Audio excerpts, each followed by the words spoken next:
In the soft glow of a lantern rocking with the slow breath of the sea, a young hand moved across a sheet of paper as if it were touching something far away and very dear.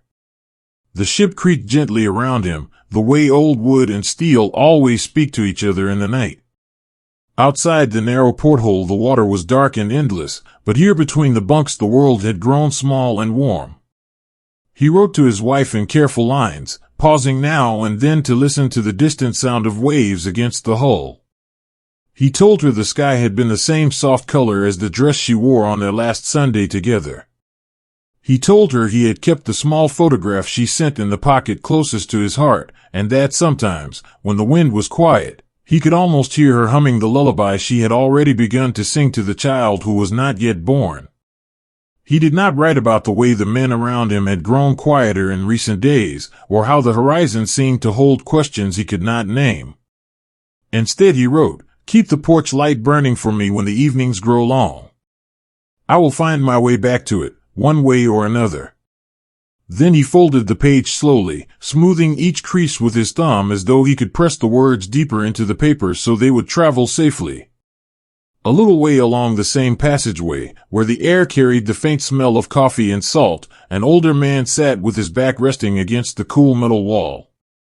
His hands were thick from years of work, yet he held the pen as gently as if it were a living thing. He was writing to his daughter, who was nearly a woman now and helped her mother tend the garden at home. He described the stars he could see when he stepped out for a moment of air, how they seemed to move with the ship like quiet companions who had made the journey many times before.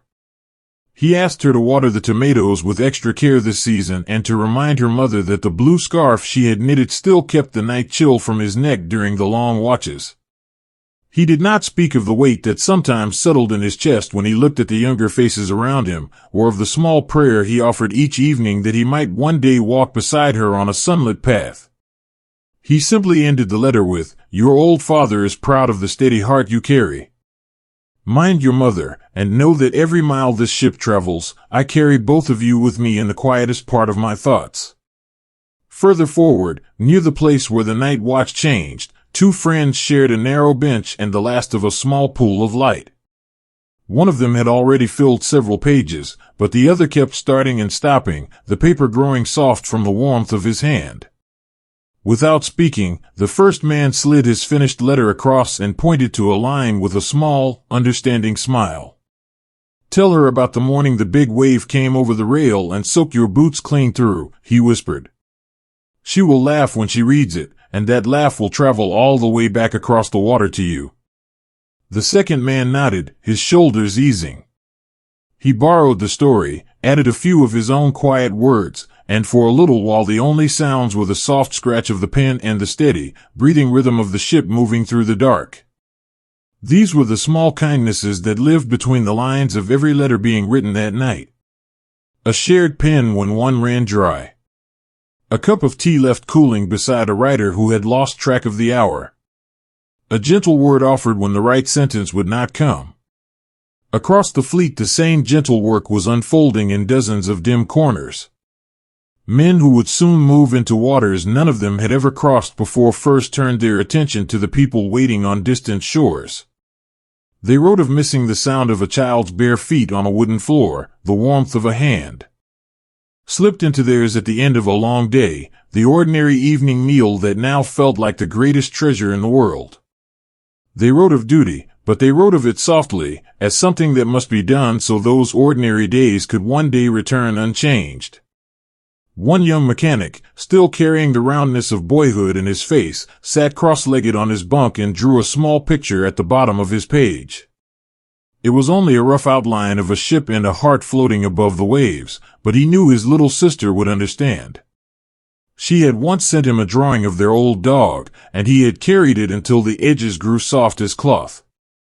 Now he sent something back, a small piece of home moving in the opposite direction across the sea. When he sealed the envelope he held it against his forehead for a moment, as if the paper could remember the touch and carry it safely home. There was a courage in these letters that asked for nothing loud in return. It did not shout or demand attention. It simply sat with a lantern and a blank page and chose to reach outward anyway, even when the future felt like a question written in salt and wind. These men understood, in the way people who live close to the sea always understand, that the water can give and take without warning. Yet they wrote anyway. They folded each page with care, running a finger along every crease, as if they could tuck their love inside the fibers so it would survive whatever journey lay ahead. Then they slipped the letters into envelopes, addressed them in steady block letters, and added them to the growing stack that would travel back on the next supply ship while they themselves continued forward. These folded letters carried more than words across the miles. They carried a quiet courage, the same steady courage that would be needed when the fleet moved into the wide waters where the first great meeting of carriers would unfold far from any shore. If these simple acts of reaching home touch you the way they touch me, then there is a gentle way to honor them and the men who wrote them. You might find comfort in watching the 2019 film Midway on Amazon Prime Video, which brings the human stories of the Pacific carrier sailors to the screen with care and respect. Or perhaps you would like to hold a small piece of that legacy in your hands through a beautiful commemorative print or a book that gathers the personal accounts of those who served. These are quiet ways to keep their strength and their love close, long after the last page has been turned. Please, to keep yourself safe, only use the secure link I've placed in the description below. If you try to search for this on the internet, the top results are unfortunately often fake websites designed to scam you, and I want to make sure you are protected. And so the letters were gathered one by one, the envelopes stacked neatly in a mail pouch that would soon head in the opposite direction from the ships. The men who had written them lay back in their bunks or stepped out for one last look at the stars before sleep. The ship continued its gentle rocking, carrying them forward into whatever the coming days would bring. But for a little while longer, in the soft light of those lanterns, the world had been made smaller and warmer by ink and paper and the courage to say what the heart could not keep silent. The sea waited, vast and patient, but the folded letters had already begun their own journey home, carrying with them the quiet promise that love travels farther than any ship, and endures longer than any meeting of waves and steel. In a quiet room lit only by the steady glow of a single shaded lantern, tired hands moved slowly across sheets of paper covered in strange symbols, as if following threads that stretched all the way to the distant sea. The air held the faint scent of ink and old coffee and the soft warmth of paper that had been handled for many hours. Outside, the world slept or moved about its ordinary business, but here the night stretched long and deep. A young woman sat at a narrow table, her shoulders curved forward in the way of someone who had been leaning over the same work since the afternoon light had faded. She traced a line of grouped letters with the tip of her finger, then paused, her brow softening as a faint pattern began to show itself beneath the surface. She did not smile, not yet, but something in her posture eased, as though a small weight had been lifted from the room itself. Across from her, an older man with silver at his temples watched without speaking. When she looked up, he gave the smallest nod, the kind that said more than words could in a place where every sound felt borrowed from the silence. They worked in near quiet, these few who shared the room night after night. Their voices, when they spoke, stayed low and gentle, like people passing a fragile thing from one hand to another. One would murmur a question about a particular grouping of symbols, and another would answer with a suggestion, never loud, never hurried. Sometimes a third person, moving between the tables with a fresh pot of coffee, would stop just long enough to set a cup beside a writer whose hand had begun to tremble from fatigue. The cup would be accepted with a quiet thank you that carried more gratitude than the words alone could hold. These were the small kindnesses that kept the long hours from becoming too heavy, the shared pot, the steady presence of another person who understood the same burden, the gentle correction offered before frustration could take root. The messages they studied had come from far away, carried on invisible waves and then captured and brought here to be unraveled. The words spoke of ships moving like shadows across a wide southern sea, of plans unfolding in distant harbors, of carriers and planes and the careful gathering of strength. None of them in the room could see the water or hear the engines or feel the salt wind on their faces, yet they knew, in the quiet way that comes from long nights of piecing fragments together, that real lives moved beneath those words. Lives of young men writing letters home in the soft light of shipboard lanterns, lives of older sailors carrying photographs in their pockets, lives that might turn on whether the patterns on these pages were read correctly or missed by a single line. The weight of that knowing settled over the room like the lantern's glow, not crushing but steady, a constant reminder that what happened here in the dimness touched the vastness outside. One of the younger analysts, a man who still carried the roundness of recent youth in his face, sometimes paused to press his fingers against his closed eyes.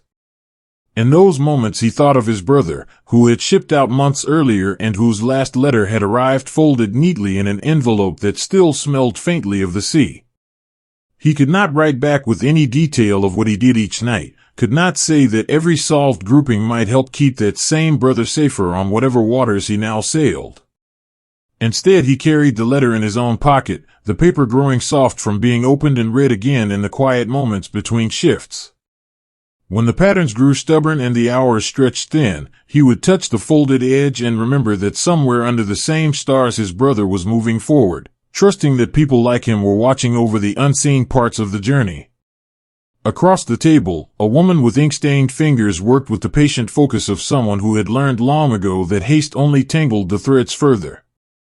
She had a small photograph propped against her lamp base, a picture of her mother standing in a garden far from here. Sometimes, when the symbols swam before her eyes, she would glance at it and feel the ordinary world reach in for a moment, the smell of turned earth, the sound of a screen door closing, the simple safety of home. Then she would return to the page, her pencil moving again, because the men on the ships had homes too, and someone had to do this quiet work so those homes could remain waiting. She never spoke of the fear that lived quietly beneath her calm surface, the fear that one missed pattern might mean a ship turning the wrong way or a plane taking off into danger it could have avoided. Instead, she simply kept working, her resilience showing itself in the steady way she lifted her pencil each time it threatened to still. The room itself seemed to breathe with them. The lantern cast a circle of soft gold that stopped well short of the walls, leaving the corners in gentle shadow. Stacks of paper rose and fell like small tides as pages were moved from one pile to another. A typewriter clicked softly in the corner when someone needed to make a clean copy of a solved section. Now and then a low laugh would rise when a particularly stubborn message finally gave way, the sound quickly softened so it would not disturb the others. These moments of shared relief were like small lights of their own, reminders that even in the weight of secrecy there was still room for human warmth. They knew, without needing to say it aloud, that their work was invisible to almost everyone. The men on the ships would never know the names of the hands that had traced their safety through the night. The families waiting at home would never hear how a particular grouping of symbols had been worried over until it revealed its meaning. Yet the codebreakers did not ask for recognition. They asked only for enough light to see the page and enough quiet to hear the patterns when they finally spoke. In that shared understanding a quiet bond had formed, stronger than ordinary friendship because it was built on the same unspoken knowledge that lives depended on their patience. As the night deepened, one of the older men rose and moved to the window, pulling the curtain aside just enough to let in a breath of cooler air. He stood for a moment looking out at the dark shapes of buildings and trees, then returned to his chair without speaking. The others understood. Sometimes the room grew too full of its own silence, and a single glance toward the world outside was enough to steady them all again. He sat back down, picked up his pencil, and continued where he had left off, his movements slow and deliberate, as if each symbol deserved the full attention of someone who carried the responsibility with care. These were the hidden hours, the ones that never made the newsreels or the letters sent home. There were hours of tired eyes and cramped shoulders, of coffee gone cold and paper that smelled of long use. There were hours of small victories that might never be celebrated and small mistakes that were caught before they could grow.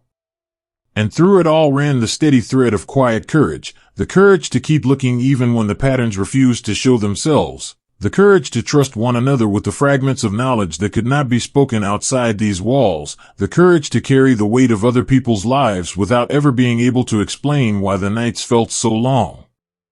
These quiet rooms held more than papers and patterns. They held the unseen weight of lives depending on what was discovered in the shadows. If the hidden efforts and the raw truths behind such work call to you, then there is a way to step a little closer to the unfiltered reality of those long nights and the wider story they protected. I have gathered a special digital collection of rare, uncensored images and documents from the Pacific Campaign, glimpses that are too restricted to show on this platform, and placed it where you can explore it safely. It is my way of offering the fuller picture to those who want to understand the quiet, tireless work that happened far from the waves. Please, to keep yourself safe, only use the secure link I've placed in the description below. If you try to search for this on the internet, the top results are unfortunately often fake websites designed to scam you, and I want to make sure you are protected. When the first gray light began to touch the edges of the curtains, the team began to gather their papers into neat stacks once more. The solved sections were set aside for those who would carry them forward, while the unsolved ones were placed carefully in folders for the next night's work. One by one they stood, stretching stiff shoulders and rubbing eyes that had grown heavy. The young woman with the photograph tucked it gently into her bag. The man who had thought of his brother touched the folded letter in his pocket one last time before turning toward the door. They left the lantern burning low, its circle of light shrinking as they stepped out into the cooler air of early morning. The room behind them held only the soft settling of paper and the faint memory of voices kept low for the sake of the secrets they carried. Outside, the world continued its ordinary turning, unaware of the threads that had been followed through the night or the quiet courage that had kept those threads from breaking. The codebreakers walked home through streets just beginning to wake, carrying their shared burden lightly now, as people do when they have done what they could with the hours given to them. And somewhere far out on the water, under the same pale sky, ships moved forward, their crews unaware of the lantern that had burned for them in a room they would never see.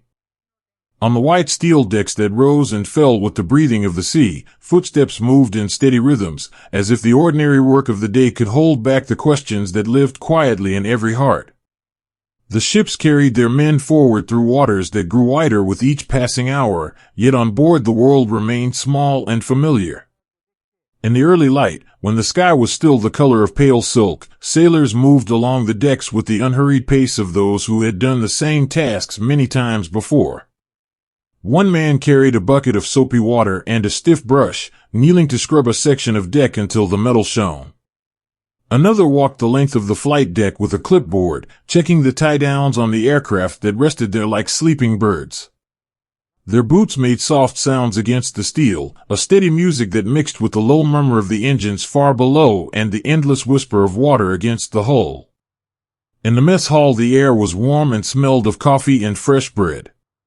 Men sat at long tables, some still rubbing sleep from their eyes, others already laughing softly over something one of them had said. A young sailor passed a plate of eggs to the man beside him without being asked, and the simple gesture was met with a nod that carried more thanks than words. Across the table an older man with lines around his eyes told a short story about his garden back home, how the tomatoes were probably ripening now and how his wife would be out there in the early morning checking each plant with her careful hands. The others listened without interrupting, letting the picture of ordinary life settle over them like a blanket. When the story ended, someone reached across and refilled the storyteller's coffee cup, the pot held steady even as the ship gave a gentle roll. Farther forward, where the air carried the sharp scent of oil and metal, a small group worked on one of the aircraft. A mechanic lay on his back beneath the wing, his hands moving surely among the wires and bolts. Above him another man handed down tools as they were needed, never rushing, never dropping anything. When the first man's arm grew tired from holding a heavy wrench at an awkward angle, the second simply took the tool for a moment, letting him rest his shoulder against the cool metal of the fuselage. They did not speak much. The work itself was the conversation, each movement understood without explanation.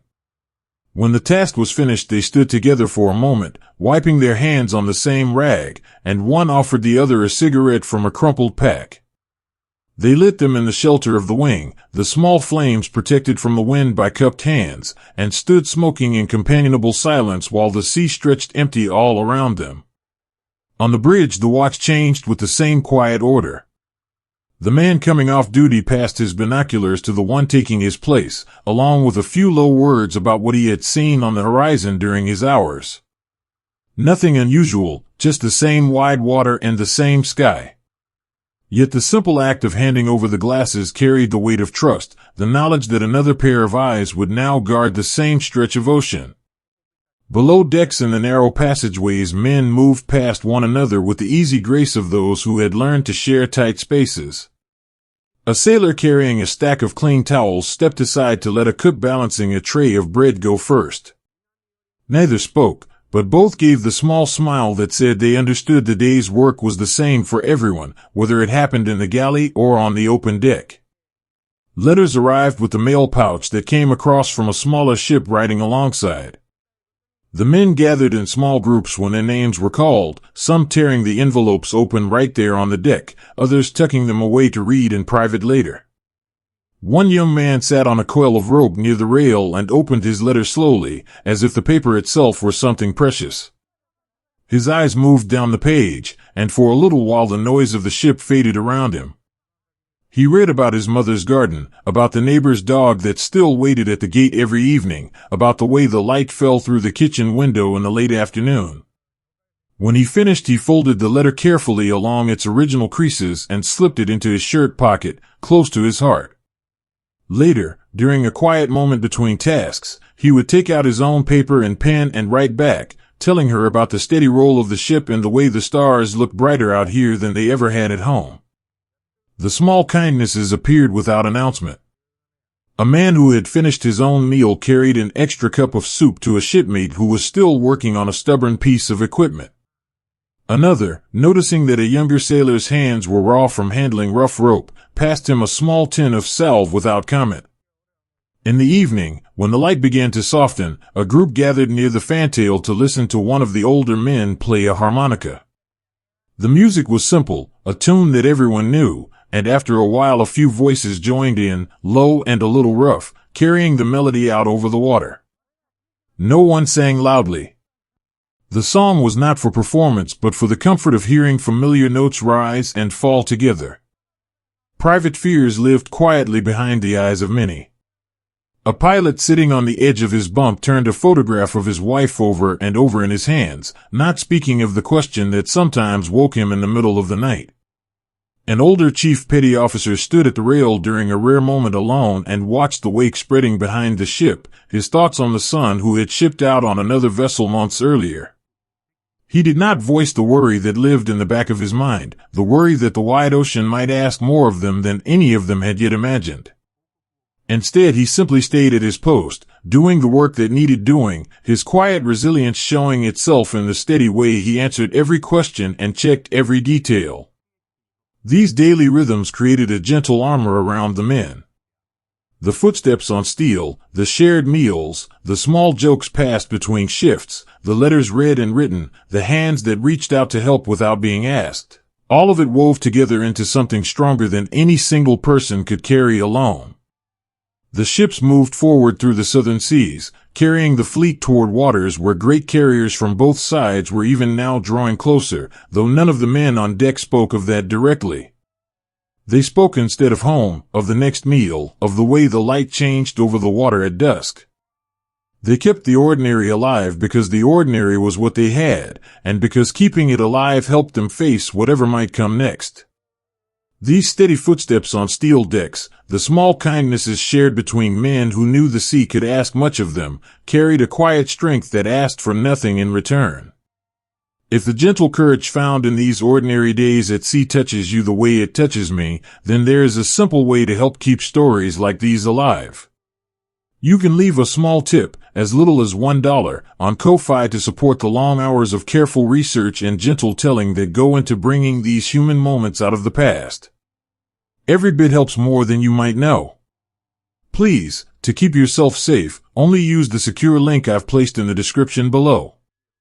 If you try to search for this on the internet, the top results are unfortunately often fake websites designed to scam you, and I want to make sure you are protected. As the last light faded from the sky, the decks grew quieter. Men finished their final tasks and moved toward their bunks or their night watches. The ship continued its steady movement through the dark water, the sound of its engines a low, constant heartbeat beneath the steel. In one corner of the hangar a mechanic sat with his back against a bulkhead, reading the letter he had received earlier by the light of a small bulb. Across the passageway 2 sailors played a quiet game of cards, their laughter soft and easy. On the flight deck a lone lookout stood with his face turned to the wind, the stars beginning to show above him in their familiar patterns. The footsteps had slowed, but they had not stopped. They would begin again with the first gray light of morning, carrying the same men through another day of ordinary work on the wide, moving decks. And somewhere in the distance, beyond the curve of the horizon, the sea waited with whatever it would bring, while the ships and the men aboard them moved forward together, held by the small, steady rhythms they had created for themselves. In the gray light before dawn, when the sea was still dark and the sky held only the first faint promise of color, young hands moved over straps and buckles in the quiet readiness of men about to leave the safety of steel for the open air. The carrier rolled gently beneath them, a living thing that had carried them this far across the wide southern waters. Around the planes the deck crew worked with the same steady care they always showed, checking lines and clearing the path, their faces calm in the low light. One of the younger pilots stood beside his aircraft, his fingers tracing the edge of a small photograph he kept in the pocket of his flight suit. He did not look at it long, only long enough to remember the face and the quiet room where it had been taken. Then he tucked it away again, close against his chest, and turned to the work of checking the plane that would carry him forward. Nearby, another pilot spoke softly with a mechanic who had been with the squadron for many months. The older man pointed to a small adjustment on the wing, his voice low and steady, the way a father might speak to a son before a long journey. There was no hurry in the words, only the shared understanding that everything must be right before the engines turned. When the check was finished, the mechanic placed a hand briefly on the pilot's shoulder, a touch that said more than any speech could. The young man nodded once, then climbed into the cockpit, the familiar smell of leather and fuel wrapping around him like a second skin. In the ready room the air was warm and close. Men sat in rows of chairs, some with heads bowed over small notebooks, others simply sitting with their thoughts. One pilot wrote a few lines on a scrap of paper, his handwriting careful even though his hand was not quite steady. He folded the note and slipped it into the pocket beside the photograph, a small message for the people at home in case the sky asked more of him than he could give back.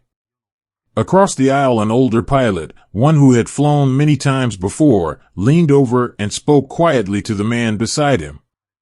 He told a short story about a storm they had once flown through together, how the rain had been so heavy they could barely see the wingtips, yet they had found their way home by trusting the instruments and each other. The story was not meant to frighten. It was meant to remind them that the sky, for all its vastness, had carried them safely before and might do so again. When the order came to man the planes, the men rose together without rush. They walked out onto the deck where the wind already tugged at their clothing. The sea stretched away on every side, dark and patient, holding the secret of what lay beyond the horizon. One by one the engines coughed to life, the sound rising from a low growl to a steady roar that vibrated through the steel beneath their feet.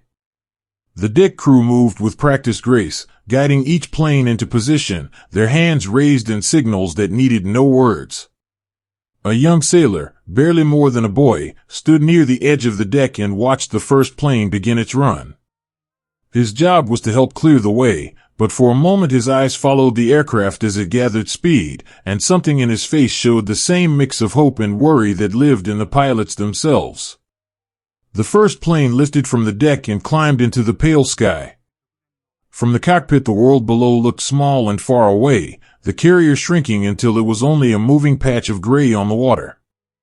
The pilot felt the familiar lift in his stomach as the wheels left the steel, that brief moment when the plane belonged fully to the air. He checked his instruments with steady hands, then glanced once more at the photograph in his pocket, though he could not see it through the layers of cloth. The resolve that had carried him through the pre-dawn checks was still there, but beside it now lived a quieter feeling, the knowledge that he was flying toward something none of them had faced in quite this way before. The sea below was empty of other ships, yet he knew that somewhere ahead, near a small island where the enemy had made a landing, the first reach of the fleet's wings would be felt. Behind him, more planes rose one after another, their wings catching the growing light. On the carrier the deck grew quieter once the last aircraft had left. Men who had helped launch them stood for a little while at the edge of the flight deck, their faces turned toward the direction the planes had gone. One of the older chiefs lit a cigarette and passed it to the young sailor who had watched the takeoff. They stood together without speaking, the smoke rising in a thin line that the wind quickly carried away. The ship continued its steady movement through the water, but the waiting had begun. In the hangar and the passageways men went about their tasks, yet every so often someone would pause and look upward, as if listening for the sound of engines returning. In the air the pilots flew in loose formation, the sea sliding beneath them in shades of blue and gray. The sky was wide and empty, and for long stretches the only sound was the steady hum of the engine and the rush of wind past the canopy. One pilot thought of the letter he had written the night before, the one that now sat in the mail pouch on the carrier, already beginning its own journey home. He wondered if his mother would read it while the sun was still warm on her garden, or if the words would reach her after news of this day had already traveled. The thought did not frighten him so much as it steadied him. There were people waiting, and that waiting gave shape to the hours ahead. Another pilot, flying slightly behind and to the right, kept his eyes on the horizon and on the small island that was beginning to show itself in the distance. He had never seen it before, yet the lagoon and the low hills felt familiar in the way that any new place can feel when you have studied maps and listened to briefings in the quiet of the ready room. His hands were sure on the controls, but inside his chest a mix of resolve and something softer moved together. He had trained for this, had flown these same patterns over open water until they became as natural as breathing. Yet training could not fully prepare a man for the moment when the sky ahead held the possibility of meeting other wings, other men who carried their own photographs and their own folded notes. The planes descended toward the lagoon in a long, gentle curve. Below them the water was calm and clear, the shapes of small boats and buildings showing through the surface like shadows. The pilots did what they had come to do, their movements precise and practiced, each one watching over the others even as they focused on their own path. There was no room for loud thoughts in those moments, only the steady work of hands and eyes and the quiet knowledge that they were not alone in the sky. When the task was finished they turned back toward the open sea, climbing again into the wider air. The return flight felt longer than the way out. The sun had climbed higher, and the light on the water made everything below look peaceful and far away. One pilot thought of the deck crew who would be watching for them, the same men who had guided them off the steel that morning. He imagined their faces turned upward, the small relief that would come when the first engine sound reached them across the water. That image helped the miles pass more easily. Another pilot reached into his pocket and touched the edge of the photograph again, the paper warm from the heat of the cockpit. He did not need to see it to know what it showed. The thought of home was enough. When the carrier appeared on the horizon once more, small and steady against the moving sea, a quiet kind of gratitude rose in each of them. One by one the plane circled and came down onto the deck, the familiar bump of wheels on steel feeling almost like a welcome. The deck crew moved quickly but calmly, guiding each aircraft to its place, their hands raised in the same signals they had used at dawn. When the engines finally stilled, the pilots climbed out into the salt air, their faces showing the tiredness that comes after long concentration. Some spoke quietly with the mechanics who came to meet them. Others simply stood for a moment with their hands on the wing, feeling the solid metal beneath their palms and the steady roll of the ship beneath their feet. In the ready room afterward the men gathered again, but the atmosphere was different now, softer. They spoke of what they had seen, not in loud or hurried words but in a low, careful way of people sharing something that still felt new. One pilot mentioned the way the light had looked on the lagoon water. Another spoke of the steady hands of the man flying beside him. There was no boasting, only the quiet exchange of small details that helped each of them place the morning into the larger story of their days at sea. Someone brought a pot of coffee and passed cups around without being asked. The older pilot who had told the storm story earlier now listened more than he spoke, his presence a steady anchor for the younger men around him. These young pilots had left the safety of the deck with a private mix of resolve and vulnerability, carrying their own quiet courage into the open sky above waters none of them had crossed in quite this way before. If their stories of lifting into the unknown and finding their way home again touch something in you, then there is a place where you can explore even more of these personal journeys with others who feel the same pull.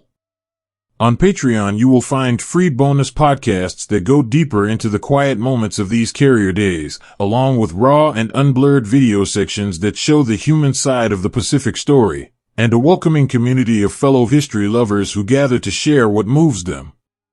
It is a gentle way to stay connected to these lives and the lessons they still offer. Please, to keep yourself safe, only use the secure link I've placed in the description below. If you try to search for this on the internet, the top results are unfortunately often fake websites designed to scam you, and I want to make sure you are protected. As the afternoon light softened toward evening, the pilots who had flown that morning rested where they could. Some wrote short notes to add to the next mail pouch. Others simply lay in their bunks with their eyes closed, letting the steady movement of the ship carry them toward sleep. On the flight deck the plane sat quiet under their covers, the deck crew moving among them with the same careful hands that had sent them off at dawn. The carrier continued its journey through the southern sea, the water parting quietly around its bow. Somewhere ahead and somewhere behind, other ships moved in the same wide waters, but for now the focus had returned to the small, human things, the sound of low voices in the passageways, the smell of coffee drifting from the galley, the feel of a folded photograph still warm in a pocket. The wings had gone out and come back, and the steel decks held them once more, steady and familiar beneath the feet of men who had done what the day had asked of them and were ready, in their quiet way, for whatever the next dawn might bring. In the wide blue that stretched without end in every direction, eyes moved slowly across the meeting place of sea and sky, searching for any break in the emptiness that might mean they were no longer alone. The ship rose and fell with the long, gentle breathing of the ocean. On the highest platforms men stood with binoculars held to their faces, turning slowly, pausing now and then when a whitecap or a distant bird caught the light in a way that made the heart lift for a moment before settling again. The hours passed without hurry. The sun climbed and the glare on the water grew sharp, then softened as the afternoon leaned toward evening. One young lookout lowered his glasses and rubbed his eyes with the back of his hand. The horizon had been empty all day, yet he knew that somewhere beyond the curve of the world other ships were moving through the same blue desert. The thought did not frighten him so much as it kept him steady, because steadiness was what the watch asked of him. He reached into his shirt and touched the folded letter he carried there. It had arrived with the last mail and he had read it so many times the creases were soft as cloth. In the quiet moments between sweeps of the glasses he let his mind go to the small garden behind his parents' house, to the way his mother's hands moved among the flowers in the early morning, to the sound of his little sister's laughter when she chased the dog across the grass. These thoughts did not pull him away from his duty. They anchored him to it. The same sea that carried him also carried his words back toward the garden, and the thought of those words arriving safely gave shape to the long, empty hours.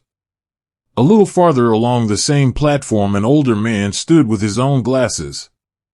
His face was lined from years of wind and sun, yet his hands were sure and his gaze patient. He had stood watches like this many times before, in other oceans and other years. When the young lookout beside him shifted his weight for the 100th time, the older man spoke softly without lowering his own glasses.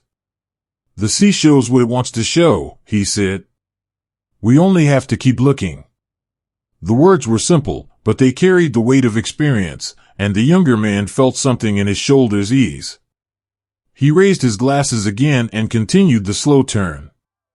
Far out over the same water, a search plane flew low and steady. Inside the cockpit the pilot watched the instruments and the horizon with equal care. Beside him, the observer kept his eyes on the sea below, scanning the patterns of light and shadow that moved across the surface. They had been in the air for hours already. The engine's steady drone had become part of the silence between them. Now and then one of them would speak, not about the search but about ordinary things, a meal they remembered, a song that had been playing on the ship the night before, the way the light looked different over this particular stretch of ocean. These small exchanges kept the vastness from pressing too heavily on them. The observer reached into a pocket and brought out a small tin of mints. He held it out without looking away from the water. The pilot took one, the simple act of sharing something sweet in the middle of the long patrol feeling like a small kindness that made the cabin less lonely. When the tin was passed back, their fingers brushed for a moment, and that brief touch carried more warmth than either of them would have put into words. They flew on, the blue below them unbroken except for the occasional white line of a wave crest. Somewhere in the back of the pilot's mind was the thought of his wife and the letter he had written the evening before, the one that now waited in the mail pouch on the carrier. He wondered if she would receive it before any news of this day reached her. The wondering did not slow his hands on the controls. It simply traveled with him, quiet and steady, like another passenger in the plane.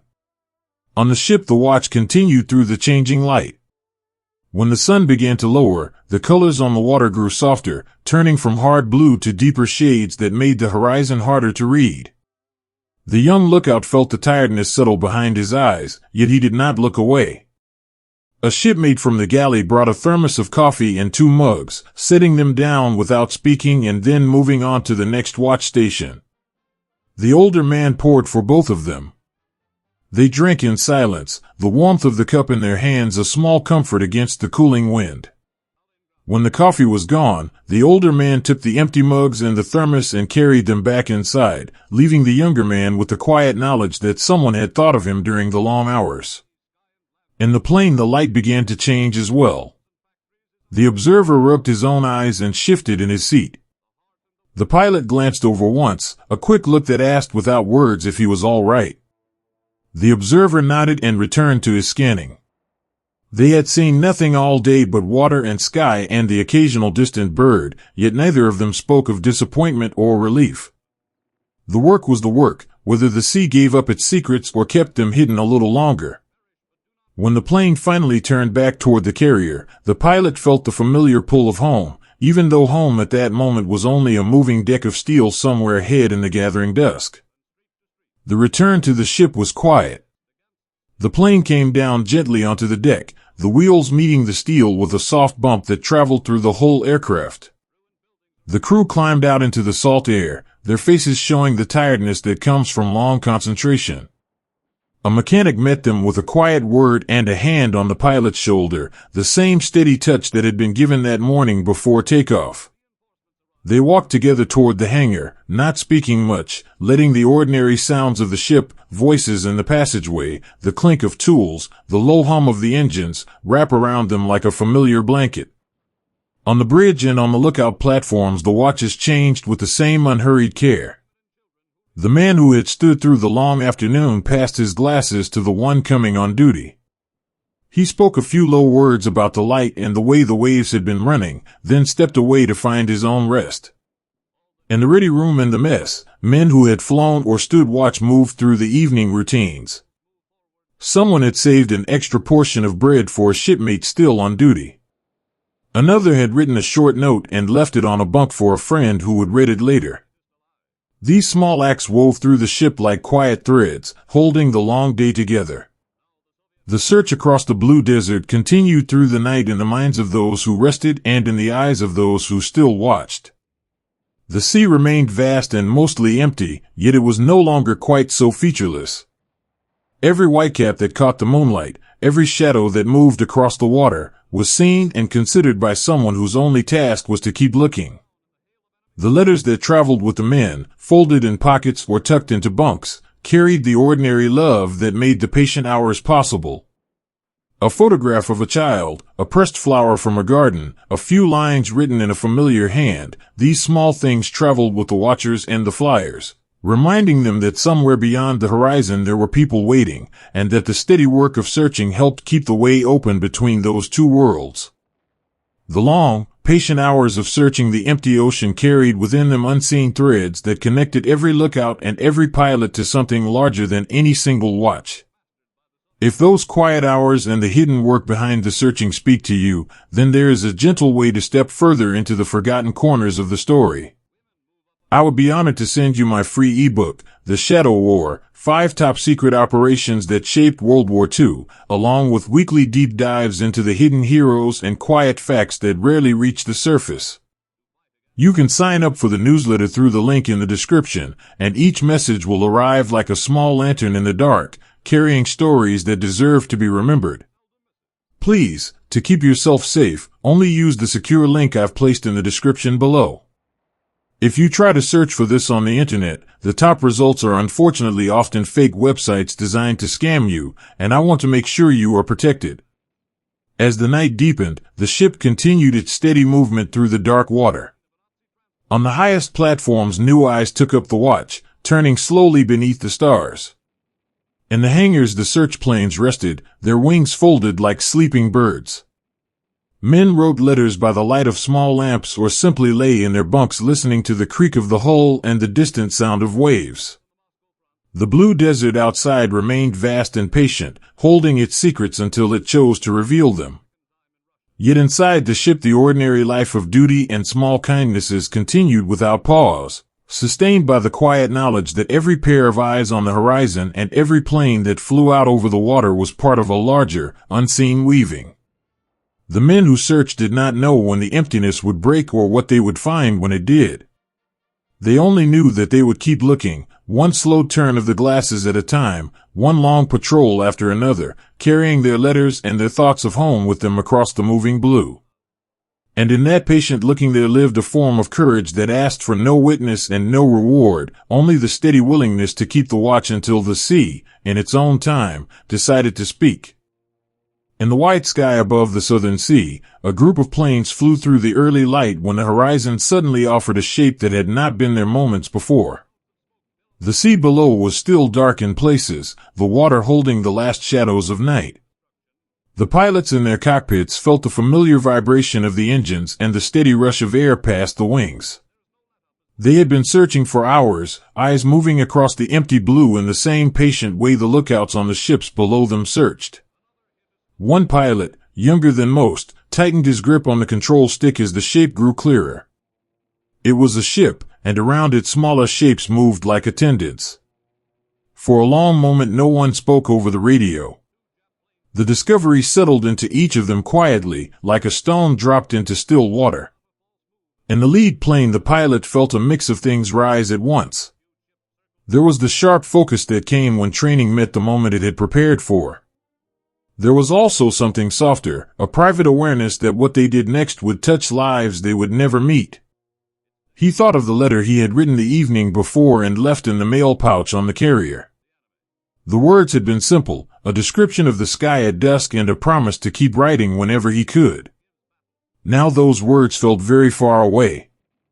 He touched the pocket where he kept a small photograph, feeling the paper through the fabric, then returned his hand to the controls. The resolve to do what was needed was still there, steady and clear, but beside it lived the quiet knowledge that victory, if it came, would not be without its own weight. Behind him and to the sides the other planes adjusted their formation without hurry. The men inside them were doing the same inner work. One observer in a rear seat thought of his younger brother, who was serving on a different ship somewhere in these same wide waters. He wondered if his brother was also looking at the horizon at that very moment. The thought did not distract him. It simply traveled with him as he watched the ship below grow larger. Another pilot, older and more experienced, spoke a few low words into his microphone, not commands but a simple check on the others. The voices that answered were calm. In the air above the sea, these small exchanges were the threads that held them together. As they drew closer, the ship below began to show more detail. It was not one of the great carriers they had been hunting, but a smaller one, surprised in the open water with its planes still on deck. Men moved on its surfaces, Tiny figures from this height, going about tasks that had been ordinary only moments earlier. The American pilots felt the shift inside themselves. The focus sharpened.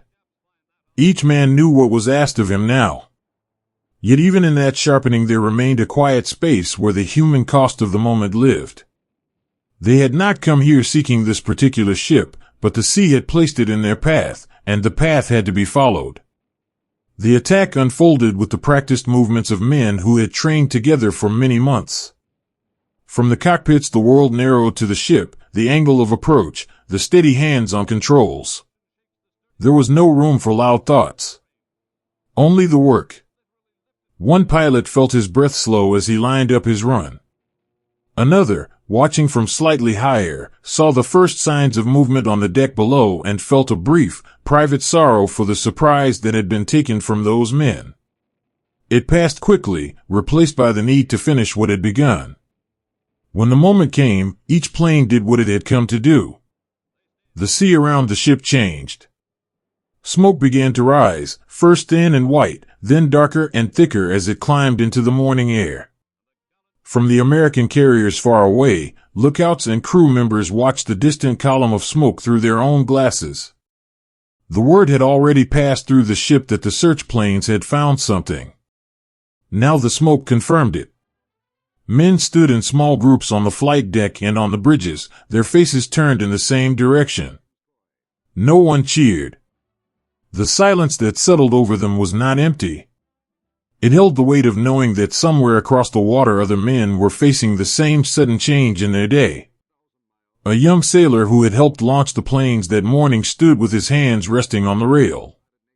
He thought of the pilots who were even now turning back toward the ship. He hoped they were safe. He also hoped, in a way he could not fully name, that the smoke did not mean more suffering than was necessary. These thoughts lived quietly beside each other. In the returning planes the pilots flew in the same loose formation they had held on the way out. The sea below them looked different now. The smoke was visible even from this distance, a dark thread against the lighter sky. One pilot reached again for the photograph in his pocket. This time he did not need to see it. The feel of it was enough. He thought of the face in the picture and of the garden where that face sometimes sat in the afternoon light. The fierce focus of the attack had left him, and in its place was a quieter reflection. They had done what the morning had asked. The ship below was no longer moving as it had been. Yet the victory, if that was the right word for it, carried a heaviness he had not expected. He wondered if the men on the other side had also carried photographs in their pockets, or letters folded carefully and tucked away. When the planes reached the carrier and began their landings, the deck crew moved with the same steady care they always showed.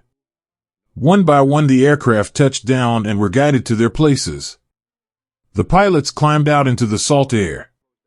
Their faces showed tiredness, but also the particular quiet that comes after intense concentration. Mechanics and deck hands met them with nods and brief words. A cup of coffee was passed from one hand to another without being asked for. Someone placed a hand on a pilot's shoulder and left it there for a moment longer than usual. These small kindnesses did not need explanation. They were the way the ship took care of its own after the sky had asked something difficult of them. In the ready room the men gathered again. The atmosphere was different from the morning. Voices stayed low. One pilot described the moment he had first seen the ship clearly, how the surprise had been visible even from the air. Another spoke of the smoke rising and how it had looked against the morning light. No one lingered on the details of the attack itself. Instead, they spoke of the men who had flown beside them, of the steady hands and the calm voices over the radio. The older pilot who had flown many times before listened more than he spoke. When he did say something, it was simple. "We did what we had to do," he said. "And we brought everyone home." The words settled over the room like a gentle weight being shared. The complex moment of fierce focus mixed with quiet sorrow stayed with them as the day continued. They had found the ship in the wide southern sea and done what the search had led them to do. Yet in the silence that followed, each man carried a private understanding that even necessary actions left their mark on the heart. The smoke they had seen rising was not only the sign of a task completed. It was also the sign that other lives, carrying their own letters and photographs and quiet hopes, had been interrupted in the same dawn light. These aviators had flown into that dawn with resolve and vulnerability living side by side in their chests, and they had returned carrying the quiet sorrow that sometimes walks with victory. If their story of focus and reflection in the southern sky touches you, then there is a gentle way to honor the broader Pacific carrier story and the men on both sides who served in those early clashes. The 2019 film Midway, available on Amazon Prime Video, brings those human experiences to the screen with care. Or you might find meaning in a commemorative print or a book that gathers personal accounts from that time, something you can keep near as a quiet reminder of their courage and their shared humanity. Please, to keep yourself safe, only use the secure link I've placed in the description below. If you try to search for this on the internet, the top results are unfortunately often fake websites designed to scam you, and I want to make sure you are protected. As the afternoon light softened, the carrier continued its movement through the sea. The planes that had flown that morning rested under their covers on the deck. The pilots who had flown them found moments of rest where they could. Some wrote a few more lines to add to letters already started. Others simply sat with their thoughts, letting the steady roll of the ship beneath them do its quiet work. On the horizon, the smoke from the distant ship had long since thinned and disappeared into the sky. The sea had returned to its usual blue, empty once more except for the moving shapes of the American fleet. Yet something had changed in the air. The first reach toward the enemy force had been made, and the men who had made it carried the memory of that dawn inside them. It lived alongside the photographs in their pockets and the letters they would write when the next quiet moment came. The ship moved forward, carrying them all toward whatever the following days would bring, while the vast southern sea kept its patient watch over every small act of focus, every moment of private sorrow, and every quiet kindness that helped the men endure.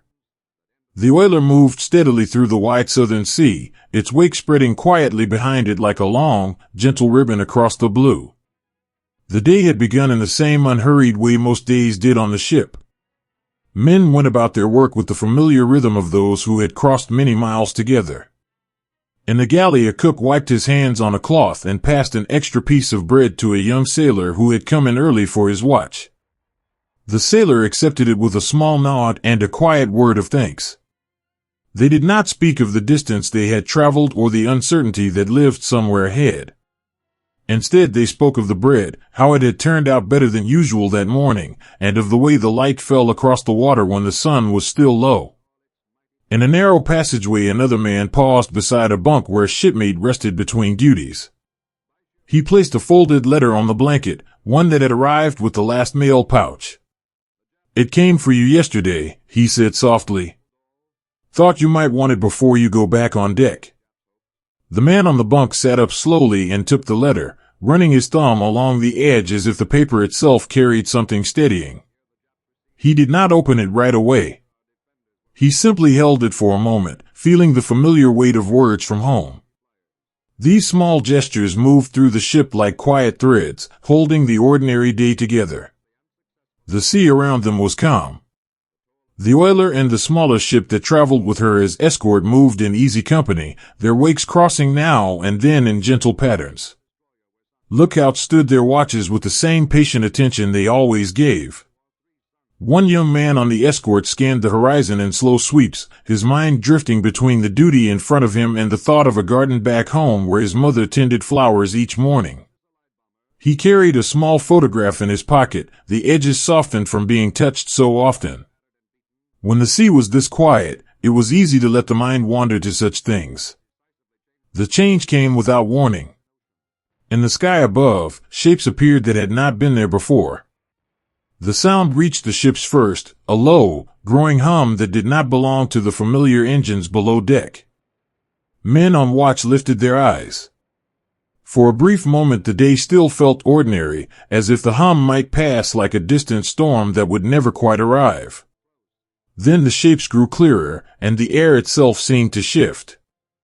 On the oiler the crew moved with the quick, practiced grace that comes from long training. There was no panic in their steps, only the steady focus of men who knew what needed to be done. One sailor helped another into a life vest, his hands sure even as the ship began to tremble. "We'll get through this together," he said, his voice low and even. The words were simple, but they carried the weight of shared trust. Across the deck a man who had been writing a letter only minutes earlier tucked the unfinished page into his pocket and turned to help lower a boat. The letter would wait. The hands reaching for ropes and lines could not. The escort ship stayed close, its own crew working with the same quiet determination. Signals passed between the two vessels, short and clear. One man on the smaller ship stood at the rail watching the oiler, his face showing the same mix of resolve and private concern that lived in many hearts that day. When the first signs of damage appeared on the larger vessel, he did not look away. He stayed where he was, ready to do whatever the moment asked of him. As the struggle unfolded, the sea around the ships began to change. Flames appeared on the water, fed by oil that had spilled from the damaged oiler. The bright patches spread slowly at first, then faster, turning the blue into something fiercer and more uncertain. Men found themselves in the water, some having left the ships, others having been carried there by the force of what had happened. The water was cold in places and warm in others where the fire touched it. Smoke rose in dark columns that the wind carried across the surface. In that difficult stretch of sea, the profound humanity of the men showed itself in the smallest of acts. One sailor, already in the water and struggling to keep his head above the surface, reached out and caught the hand of another who was drifting nearby. "I've got you," he said, his voice steady despite the effort. He pulled the other man closer, not letting go even when the current tried to separate them. Nearby, a man who had found a piece of floating wreckage called out to those around him, offering encouragement in short, clear words. "Stay with me. We're not alone out here." The words traveled across the water like small lifelines, reaching those who needed them most. A young crew member from the escort, who had been thrown clear when his ship took damage, floated with his life vest and watched the flames move across the surface. He thought of the letter he had received only the day before, the one from his sister that had made him smile in the quiet of his bunk. The memory gave him something to hold onto as the sea moved around him. He did not shout or thrash. He conserved his strength and kept his eyes open for others who might need a hand or a word. When he saw a shipmate struggling nearby, he paddled closer and offered the only thing he had in that moment, his presence and a quiet assurance that they would keep each other in sight. On the oiler itself, those who remained worked to help the last men into the water or onto rafts. One older sailor, who had served for many years, moved among the younger ones with calm instructions and steady hands. He helped a frightened man adjust his life vest, speaking to him as he might speak to a son. "Breathe steady now. The sea is big, but we are many." The kindness in his voice did not waver even as the situation around them grew more difficult. Another man paused long enough to press a small tin of water into the hand of a shipmate who looked exhausted. "Take this," he said. "We'll need our strength for a while yet." These acts were not grand. They were the ordinary courage of men who chose, in the hardest moments, to look after one another. The hours that followed were long and uncertain. Men floated together in small groups, tied by ropes or simply by the promise that no one would be left alone. They shared what little they had, a few words of encouragement, a shared piece of wreckage to rest against, the warmth of another body nearby when the water grew cold. One man began to hum a tune from home, soft and low, and others joined in when they could, the sound carrying across the water like a thread connecting them all. The flames on the surface moved with the wind and the current, sometimes coming close and sometimes drifting away. Through it all the men kept their focus on the small, immediate things, keeping a hand in reach, offering a word when silence grew too heavy, conserving energy for whatever might come next.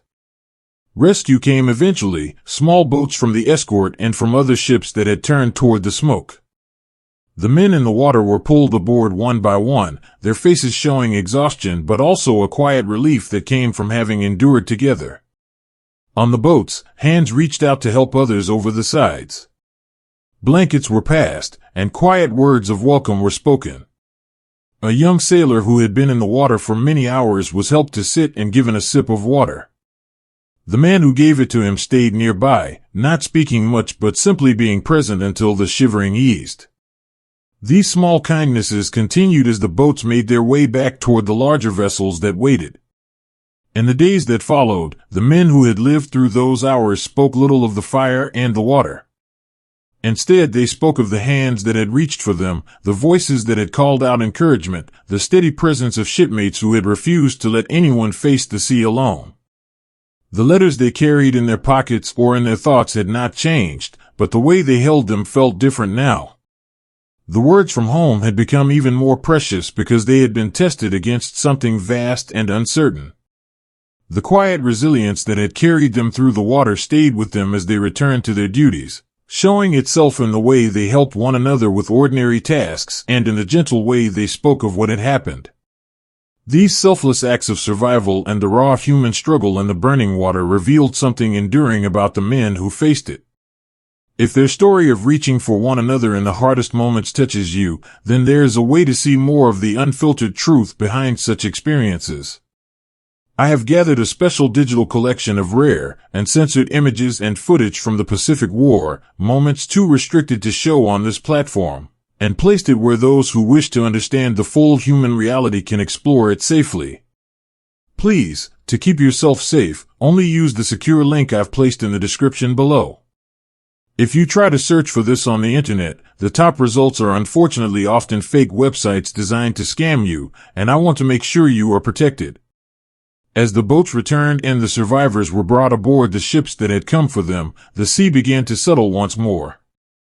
The flames on the water grew smaller and eventually disappeared, leaving only the wide blue and the gentle movement of the waves. The men who had been in the water found places to rest, some writing a few lines and letters that would travel home when the next opportunity came, others simply sitting with their thoughts and the quiet knowledge that they had not faced the sea alone. The oiler and her escort were no longer moving as they had been that morning, but the spirit that had lived on their decks, the spirit of small kindnesses and steady hands, had not been lost. It traveled with the survivors as they were carried forward, a quiet strength that would help them meet whatever the following days asked of them. The Southern Sea continued its patient movement, carrying the memory of those hours in its depths while the men who had lived them carried the memory in their hearts, held gently by the same bonds that had kept them together when the water and the fire had tried to separate them. On the wide decks of the carriers, as the first light touched the water, men moved among the waiting planes with hands that knew every strap and bolt by heart. The sea rolled gently beneath the steel, carrying the ships forward through the southern waters as it had through all the nights before. The air was cool and carried the familiar salt that had become part of every breath. On one carrier a young pilot stood beside his plane, running his palm slowly along the wing as if greeting an old friend. He had done this many times, yet this morning felt different in a way he could not name. In the pocket of his flight suit he carried a letter he had received only the day before. He had read it twice already and folded it carefully so the creases would not wear through the paper. Before climbing into the cockpit he touched the pocket once more, feeling the slight weight against his chest. The words inside were simple and ordinary, the kind that spoke of home and waiting and the small hope that all would be well. He did not need to open it again. The knowing was enough. Nearby, a mechanic moved from plane to plane with a quiet steadiness that came from long practice. He checked the same things he always checked, his fingers sure even in the low light. When he reached the young pilot's aircraft he paused and placed a hand on the metal beside the cockpit. "Everything is ready," he said, his voice low so it would not carry far. The pilot nodded. For a moment the two men stood together without speaking. The mechanic had sons of his own back home, and in the quiet way that men who share long days sometimes understand each other, he offered the only comfort he could. He tightened one last strap on the pilot's harness with a small, careful pull, then stepped back. The gesture was small, but it carried the weight of all the mornings they had done this work together. On the deck of another carrier across the same stretch of sea, similar scenes unfolded in the early light. Men who had never met the Americans moved among their own planes with the same focused care. A pilot there tucked a small photograph into the inner pocket of his jacket, the image of a child's face worn soft at the edges from being carried so often. He did not speak of it to the others. He simply made sure it was secure before he climbed the ladder into his seat. An older crew member walked the line of aircraft, stopping at each one to exchange a few quiet words with the men who would fly them. His voice was steady, the kind that had guided younger pilots through many previous mornings. He did not offer promises. He offered only his presence and the calm that came from having done this work for years. When he reached the last plane, he placed his hand briefly on the pilot's shoulder, a touch that said what words could not in that moment. Back on the first carrier, the engines began to turn one by one. The sound grew from a low rumble to a steady roar that vibrated through the deck and into the bones of every man standing there. The young pilot settled into his seat and fastened the last buckle. Through the canopy he could see the mechanic still standing near the edge of the deck, watching with the same steady gaze he always wore. Their eyes met for a brief moment. No words passed between them, yet something was exchanged in that look, a quiet acknowledgement of the trust that had grown between them through all the ordinary days that had led to this one. The pilot thought again of the letter in his pocket and of the face that waited for news on the other side of the world. The thought did not pull him away from the work ahead. It traveled with him, steady and quiet, like another passenger in the small space of the cockpit. The deck crew moved with practiced grace, guiding each plane into position. Their hands rose and fell in signals that needed no explanation. One young sailor, barely more than a boy, stood ready with the chocks that would be pulled away at the right moment. His heart beat faster than usual, yet his hands remained sure. When the plane in front of him began its run down the deck, he watched it go, the wheels lifting from the steel as the wings caught the morning air. For a moment he felt the same lift inside himself, as if part of him were rising with the aircraft. Then he turned to the next plane, already moving into place, and the work continued without pause. Across the water the same rhythm played out on the other carriers. Planes were positioned, engines warmed, and men climbed into their seats with the same mixture of focus and private thought. A pilot there adjusted his harness and glanced once more at the small photograph before tucking it safely away. He thought of the child in the picture and of the quiet evenings they had shared before he had left home. The thought settled into him like a stone dropped into still water, sending gentle ripples through everything that followed. He checked his instruments with careful hands, the same hands that had once held a small wooden toy and made it fly across a kitchen table. The memory did not distract him. It simply reminded him why the work mattered. As the first planes began their runs down the decks, the carriers themselves seemed to hold a collective breath. The sea stretched wide and blue in every direction, and the sky above was clear enough to see far. One by one the aircraft lifted from the steel and climbed into the morning light. From the deck the men who remained watched them go, their faces turned upward in the same direction. Some raised a hand in a small gesture of farewell, though the pilots could not see it. The gestures were for themselves as much as for the men in the air, a way of sending something steady with them into the sky. In the cockpits the pilots settled into the rhythm of flight. The sea fell away beneath them, becoming a moving pattern of blue and white. Formations took shape as planes found their places beside one another. The young pilot from the first carrier felt the familiar vibration of the engine and the steady pressure of the seat against his back. He thought once more of the letter and of the words it carried. They were ordinary words, the kind written in kitchens and living rooms across the world, yet they felt important now in a way that was hard to explain. He flew with steady hands, the same hands that had checked the straps and buckles only a short time earlier. The men who had launched the planes remained on the decks, turning back to the ordinary work that still needed doing. The mechanic who had spoken to the young pilot walked slowly along the edge of the flight deck, his eyes on the sky where the aircraft had disappeared. He did not speak of what might come next. He simply stood for a little while longer, letting the salt wind move across his face, before turning to help with the next task. On the other carriers across the sea, the same quiet continued. Men who had watched their own planes rise now moved among the remaining aircraft or stood at the rails, their thoughts traveling with the men they had sent into the sky. These moments of quiet preparation, the ritual of checking every strap in line, the exchanged glances that carried more than words, and the final personal thoughts tucked into pockets and hearts, asked something deep and steady of the men who lived them.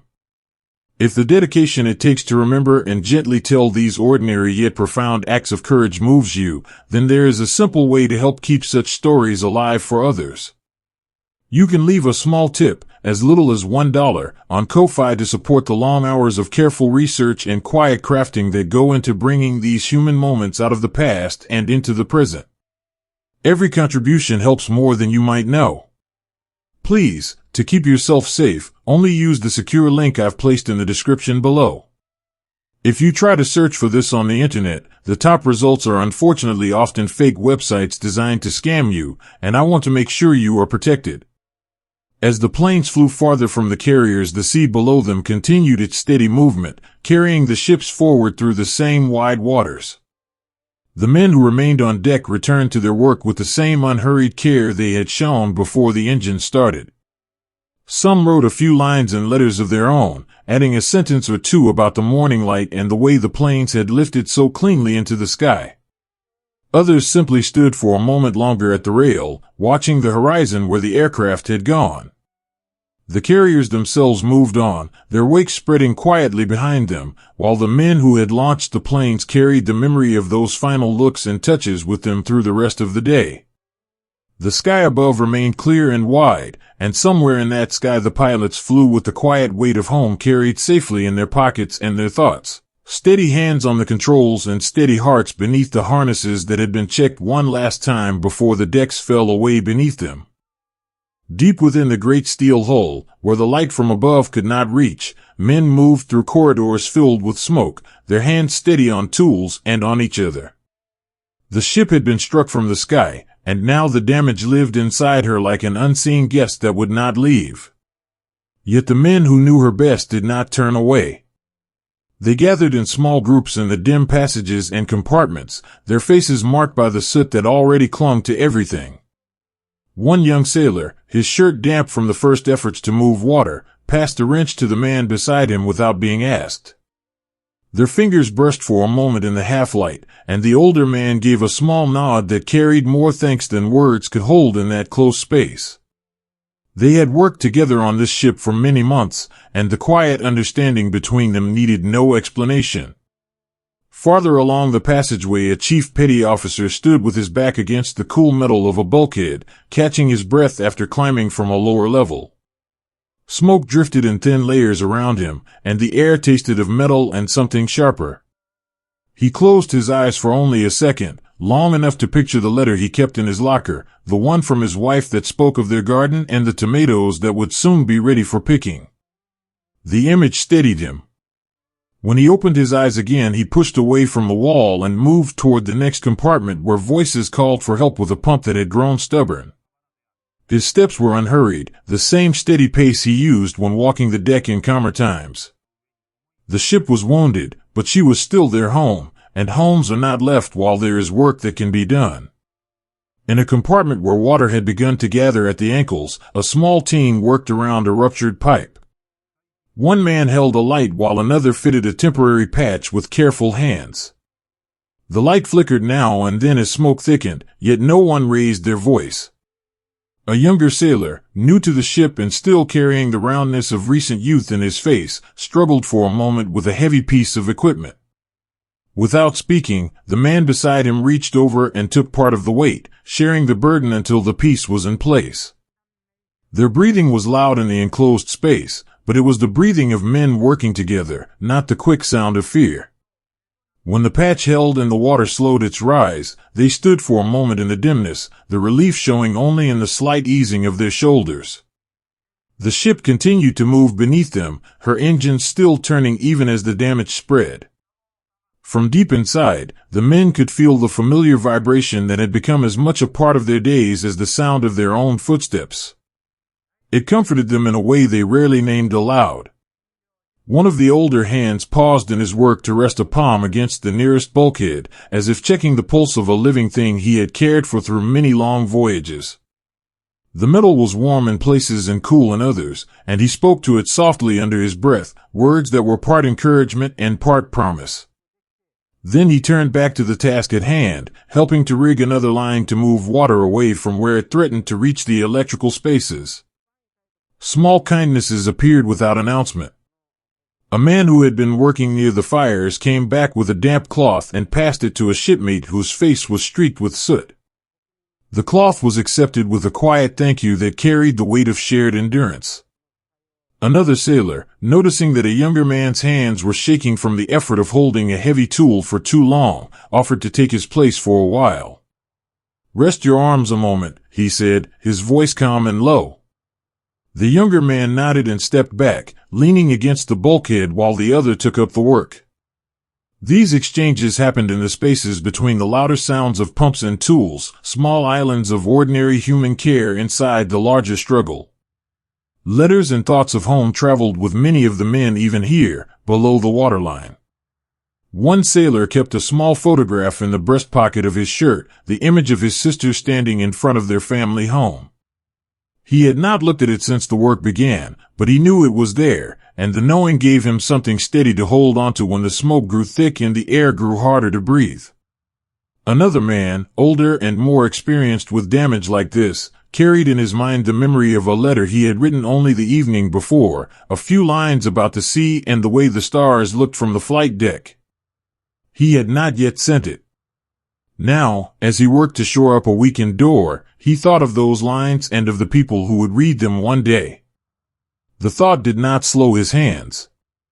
It simply traveled alongside the work, quiet and constant. The teams moved from compartment to compartment as the needs changed. Where fire threatened, they brought what they could to push it back. Where water rose, they rigged lines and pumps with whatever materials lay at hand. Their ingenuity showed itself in the way they adapted, using a piece of pipe here, a length of line there, always with the same careful attention. One man, working in near darkness after a light failed, felt along a pipe with his hands until he found the leak, then called softly for the materials he needed. Others brought them without question, passing tools from hand to hand through the narrow spaces. The work was slow and often frustrating, yet they did not rush.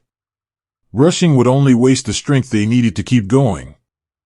As the hours passed, the ship's movements grew less steady beneath them. The familiar roll and pitch changed in subtle ways, and the men felt it in their legs and in the way tools sometimes slid on wet surfaces. Still they worked. A team fighting a stubborn fire in one section paused only long enough to share a drink of water from a canteen passed around the group. The water was warm and tasted of metal, but it was enough. One man wiped his face with the back of his hand and offered the canteen to the next without being asked. These small generosities kept the tiredness from settling too deeply into their bones. The love they felt for the ship showed itself in the way they spoke to one another and in the way they treated every compartment as worth saving. She was not just steel and machinery to them. She was the place where they had eaten together, slept in narrow bunks, shared stories of home during quiet watches. Now that she was hurt, they gave her the same steady care they would have given a shipmate who had fallen. When water reached a level that made further work in one compartment impossible, they moved to the next without complaint, carrying their tools and their quiet determination with them. Deep in the heart of the ship, where the smoke was thickest and the light was poorest, a small group worked to save a space that held important connections for the rest of the vessel. Their faces were barely visible in the gloom, but their voices remained calm as they called instructions to one another. One man, whose hands were already blistered from earlier efforts, kept working without pause until another gently took the tool from him and said, "Let me take this turn." The first man stepped back, leaning against the bulkhead for a moment, his breathing heavy but steady. In that brief rest he thought of the letter he would write when this day was over, if he was given the chance. He would tell his family about the men who had worked beside him and about the ship that had carried them all so far. Then he pushed away from the wall and returned to the work, his hands reaching once more for what needed doing. The efforts continued long after the first sharp moments of damage had passed. The men moved through the ship like blood moving through a body that refused to give up. They found ways around obstacles, improvised when tools were not where they expected them to be, and never lost the quiet focus that had carried them into the damaged spaces in the first place. Small moments of humor appeared now and then, a brief laugh when someone slipped on a wet deck and caught himself, or a gentle tease about who would have to clean up the mess once they were back in calmer waters. These moments were small lights in the dimness, reminders that even here, deep inside the struggle, they remained human beings caring for one another and for the home that floated beneath their feet. The remarkable composure and tireless efforts of these damage control teams, working in the smoke and the rising water with steady hands and shared strength, showed a deep loyalty to the ship that had become their home. If their story of quiet courage and human connection in the heart of the vessel touches you, then there is a place where you can explore even more of these personal journeys with others who feel the same pull. On Patreon you will find free bonus podcasts that go deeper into the quiet moments aboard the carriers, along with raw and unblurred video sections that show the human side of the Pacific story, and a welcoming community of fellow history lovers who gather to share what moves them. It is a gentle way to stay connected to these lives and the lessons they still offer. Please, to keep yourself safe, only use the secure link I've placed in the description below. If you try to search for this on the internet, the top results are unfortunately often fake websites designed to scam you, and I want to make sure you are protected. As the work continued, the ship's own sounds began to change in ways the men could feel more than hear. The steady heartbeat of the engines grew less certain, and the corridors seemed to hold their breath between the sounds of pumps and tools. Still the teams pressed on, moving water, fighting small fires that flared again, and helping one another when strength ran low. When the word finally came that further efforts could not save her, the men accepted it with the same quiet they had shown throughout. They gathered their tools one last time and began to move toward the ways that would take them up and out. Hands reached for other hands in the dimness. Voices called softly to make sure no one was left behind. The same men who had worked side by side in the smoke now helped each other through the passages, steadying those who were tired and sharing the last of the water from a canteen passed from palm to palm. On the decks above, the light felt strange after the long hours below. The sky was still wide and blue, the sea still moving in its patient way. The men who emerged carried the soot and the tiredness with them, but they also carried the quiet knowledge that they had done everything they could for the ship that had carried them. Some paused at the rail to look back at the water where she would soon rest, their faces showing a mixture of sorrow and gratitude. Others turned to help shipmates who needed assistance with life vests or with finding a place in the boats. The small kindnesses did not stop when the work below ended. They continued as the men prepared to leave the home they had tried so hard to save. The carrier continued to move for a little while longer, her decks holding the last of the men who had cared for her so deeply.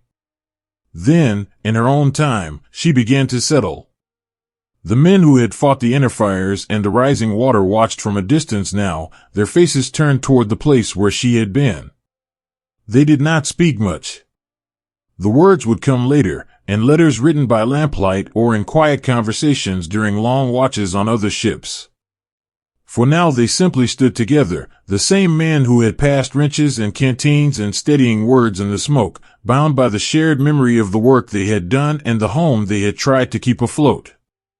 The sea received her gently, as if it understood the care that had been given. And the men who had given that care carried the memory of her with them as they were taken to safety, the bond between them and the ship that had been their home living on in the quiet way they helped one another even now, long after the last tool had been set down and the last compartment had been left behind. Even as the blows from above reached the carrier, the men below and on her decks turned to the work of mending with steady hands and shared resolve.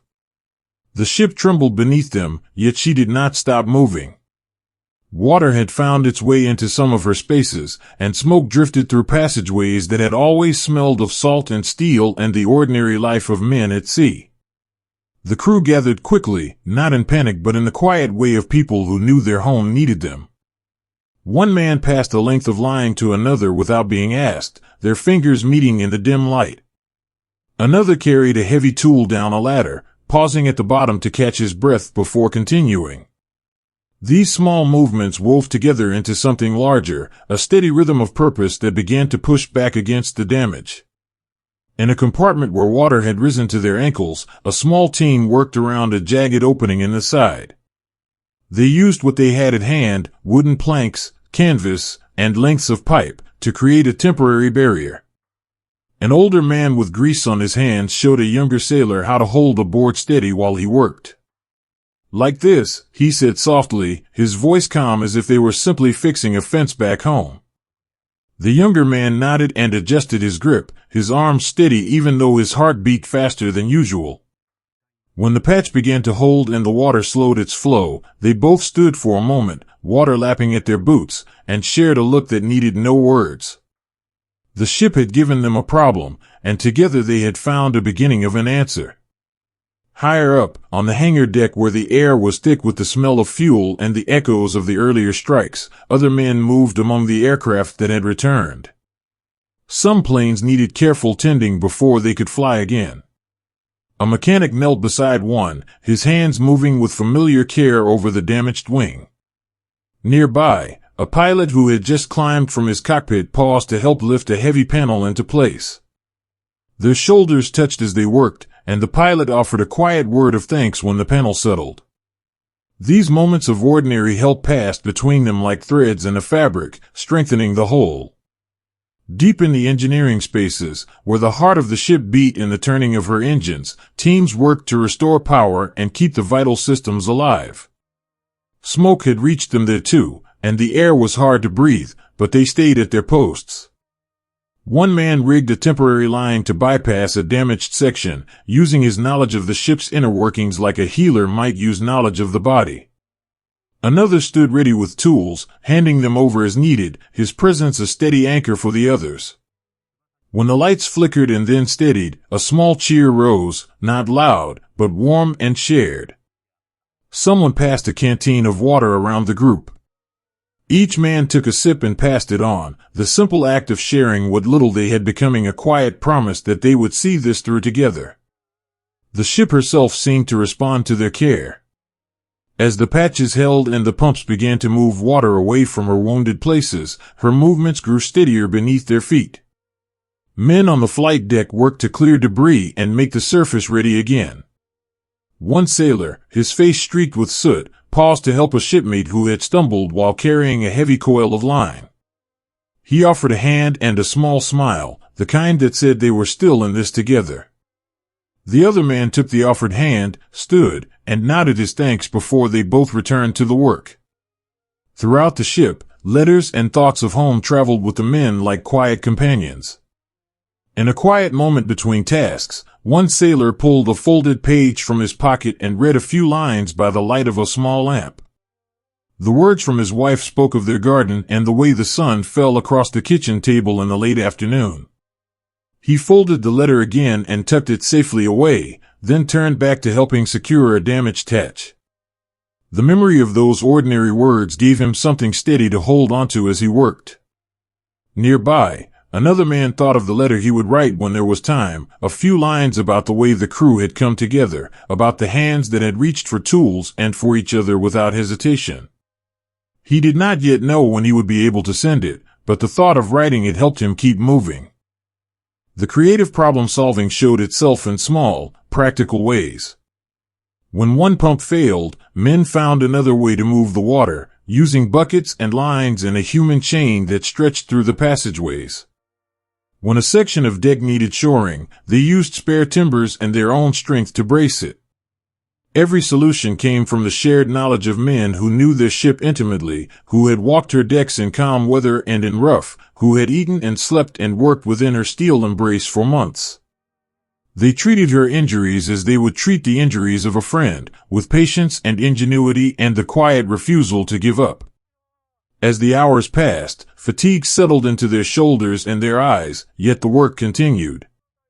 One man, whose hands were raw from handling wet lines, accepted a pair of gloves from a shipmate who had finished his own task. "These will help," the other said simply. The first man put them on and returned to his work, the small gift of protection carrying more meaning than either could have put into words. In another space, a team working to restore communication paused long enough for one of them to share a piece of hard bread he had saved from earlier.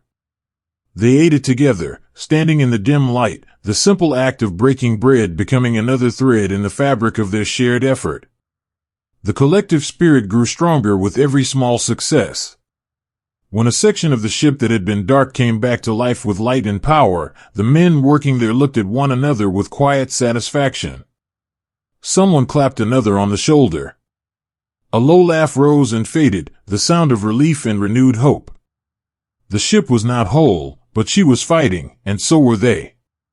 They had turned the moment of crisis into one of determination, using their hands and their minds and their unbreakable bond with the vessel that carried them. These men had refused to let their ship die, laboring side by side with a determination and creative spirit that turned damage into something that could be mended. If their story of quiet resilience and the hidden courage found in everyday problem-solving touches you, then there is a gentle way to explore even more of the forgotten layers of the war. I would be honored to send you my free ebook, The Shadow War, 5 Top Secret Operations That Shaped World War II, along with weekly deep dives into the hidden heroes and quiet stories of resilience that rarely reach the surface. You can sign up for the newsletter through the link in the description, and each message will arrive like a small lantern in the dark, carrying stories that deserve to be remembered. Please, to keep yourself safe, only use the secure link I've placed in the description below. If you try to search for this on the internet, the top results are unfortunately often fake websites designed to scam you, and I want to make sure you are protected.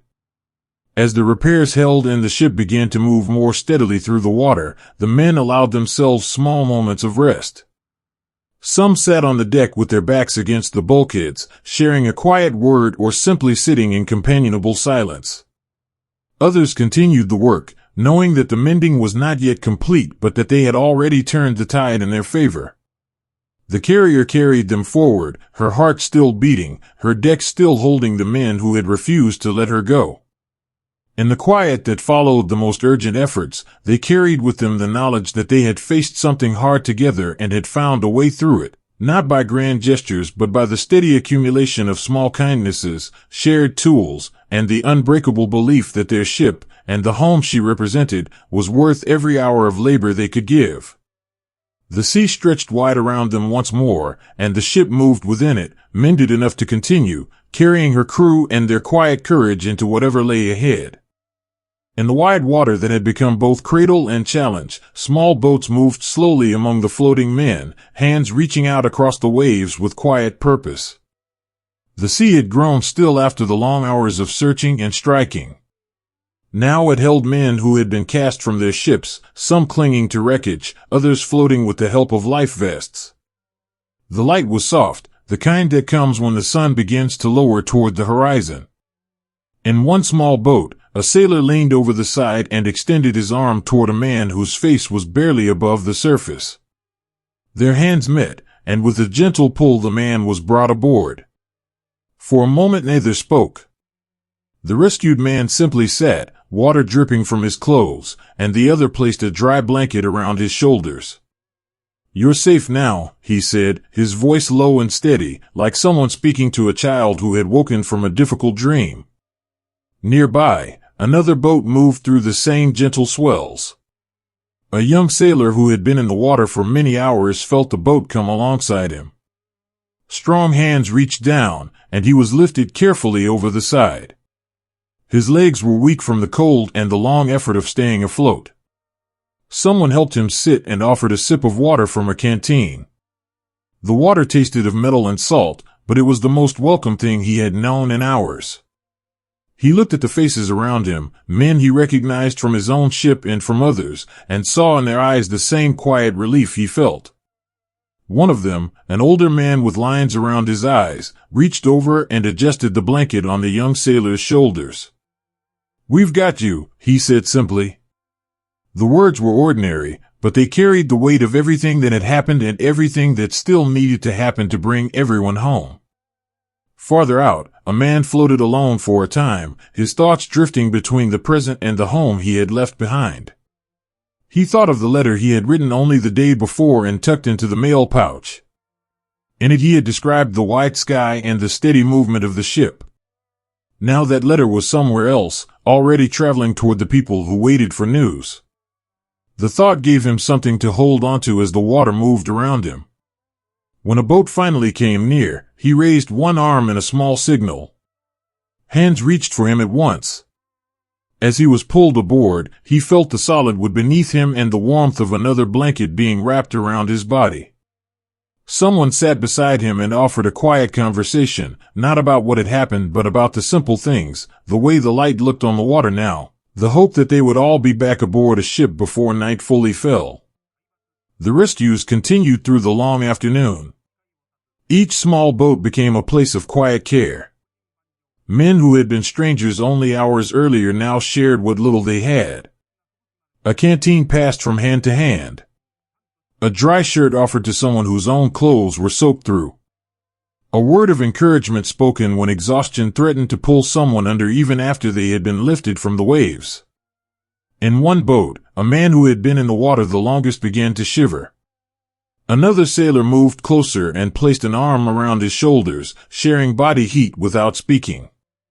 The simple act of closeness became a form of rescue all its own. Private fears lived quietly in many hearts during those hours. A young man thought of his mother waiting at home and wondered if she would ever know how close he had come to not returning.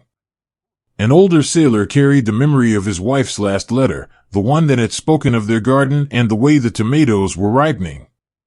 He kept that memory close as he helped pull others aboard, as if the ordinary love in those words could steady his hands and his heart. These thoughts did not overwhelm them. They traveled alongside the work of rescue, giving shape and meaning to every reach across the water. The boats moved steadily, their crews scanning the surface for anyone still floating. When they found someone, the moment of connection was always the same, a hand extended, a gentle pull, a quiet word of welcome. Sometimes the rescued man would manage a small smile or a nod of thanks. Other times he would simply sit, too tired for words, and let the care of his shipmates wash over him. In those boats, brotherhood showed itself not in grand speeches but in the way one man made space for another, in the way a blanket was shared, in the way someone stayed close when the cold set in. As the light began to soften toward evening, the boats turned back toward the ships that waited. The rescued men sat together in the small spaces, their shoulders touching, their breathing slowly returning to normal. One man reached into his pocket and found a small photograph that had somehow stayed dry. He looked at it for a long moment, then passed it to the man beside him without speaking. The other man looked, nodded, and passed it back.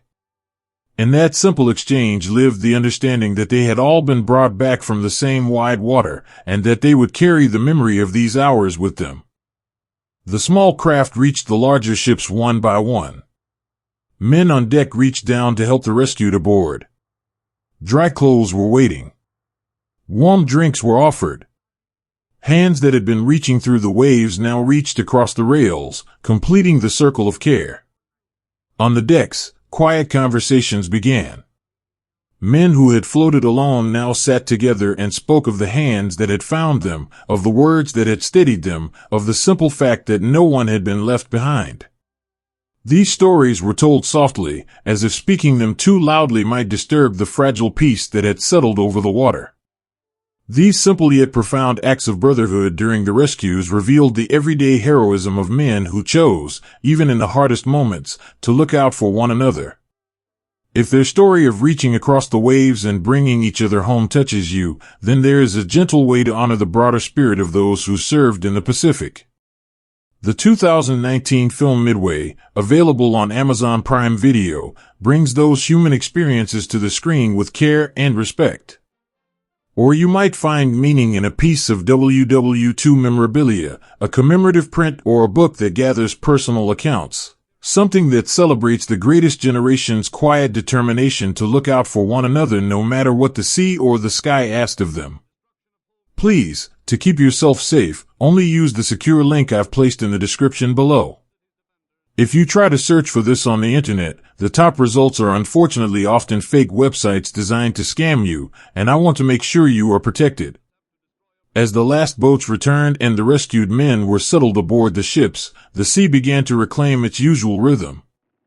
The small craft were brought back on deck or secured alongside. The men who had been in the water found places to rest, some writing a few lines and letters that would travel home when the next opportunity came. Others simply sitting with their thoughts and the quiet knowledge that they had not faced the waves alone. The ships moved forward once more, carrying everyone who had been brought back from the water. The memory of those reaching hands stayed with them, the steady pull, the offered blanket, the quiet word of welcome. In the gentle light of the fading day, the fleet continued its journey, held together by the same bonds that had stretched across the waves and brought every man safely home. On the decks of the carriers that had sailed so far into the southern sea, men stood in the fading light and looked toward the horizon where their planes had gone and not all returned. The ships moved slowly now, their wakes spreading quietly behind them. The air still carried the scent of fuel and salt, and the deck underfoot felt the same steady roll it always had, yet something in the atmosphere had changed. Men who had spent the day preparing planes and watching them lift into the sky now stood with their hands resting on the rails or on the wings of aircraft that had come back empty. One pilot, his face marked by the long hours in the cockpit, leaned against the side of his plane and closed his eyes for a moment. He thought of the friends who had flown beside him that morning, of the quiet conversations they had shared before the engine started, and of the way the sky had looked when they first climbed away from the deck. The sky was still there, wide and gentle in the evening light, but it held fewer of them now. Nearby, a deck crew member moved slowly among the remaining aircraft, checking straps and lines that no longer needed checking. His hands performed the familiar motions, yet his thoughts wandered to the men who would not be coming back to their bunks that night. He had helped many of them into their planes earlier, offering a steady word or a small adjustment to a harness. Now those same hands felt the absence. He paused beside one empty cockpit and rested his palm on the metal for a moment, as if the plane itself might remember the weight of the man who had flown it. Then he continued his quiet work, moving from one aircraft to the next with the same patient care he had always shown. In a passageway below the flight deck, a small group of sailors sat together during a brief pause in their duties. One of them pulled a letter from his pocket, the paper already softened from being read and reread. He did not open it this time. He simply held it between his fingers and listened as another man spoke quietly of the planes that had not returned. The words were few and spoken in low voices, the kind of conversation that happens when hearts are too full for many sentences. Someone passed a small tin of water around the circle. Each man took a sip and handed it on, the simple sharing of what little they had becoming its own quiet act of steadiness. When the tin came back to the man with the letter, he tucked it away again and looked at the others. In their faces he saw the same mix of questions and acceptance that lived inside his own chest. Farther forward on the same ship, a pilot who had returned safely sat on a bench and stared at his hands. They were steady now, but they had not been steady in the air when he realized that some of the planes flying with him would not be landing beside him. He thought of the young man who had joined their squadron only a short time before, of the way he had smiled when he spoke of his family back home. The smile had been small and private, the kind shared between men who carried the same hopes. Now that smile lived only in memory. The pilot reached into his own pocket and touched the edge of a photograph he kept there, the image of his own family worn soft at the corners. He did not take it out. He simply felt its presence and let the ordinary love it represented settle over the heavier thoughts of the day. Across the water on the other carriers of the force, similar scenes unfolded in the evening quiet. Men gathered in small groups or stood alone at the rails, their eyes turned toward the place where the battle had unfolded. The decision to turn back from the distant island they had been sent to reach had come with a weight that settled over everyone. The ships were changing course, their bows now pointing toward Rabaul and the familiar harbor that waited there. Yet the turn felt different from other turns they had made.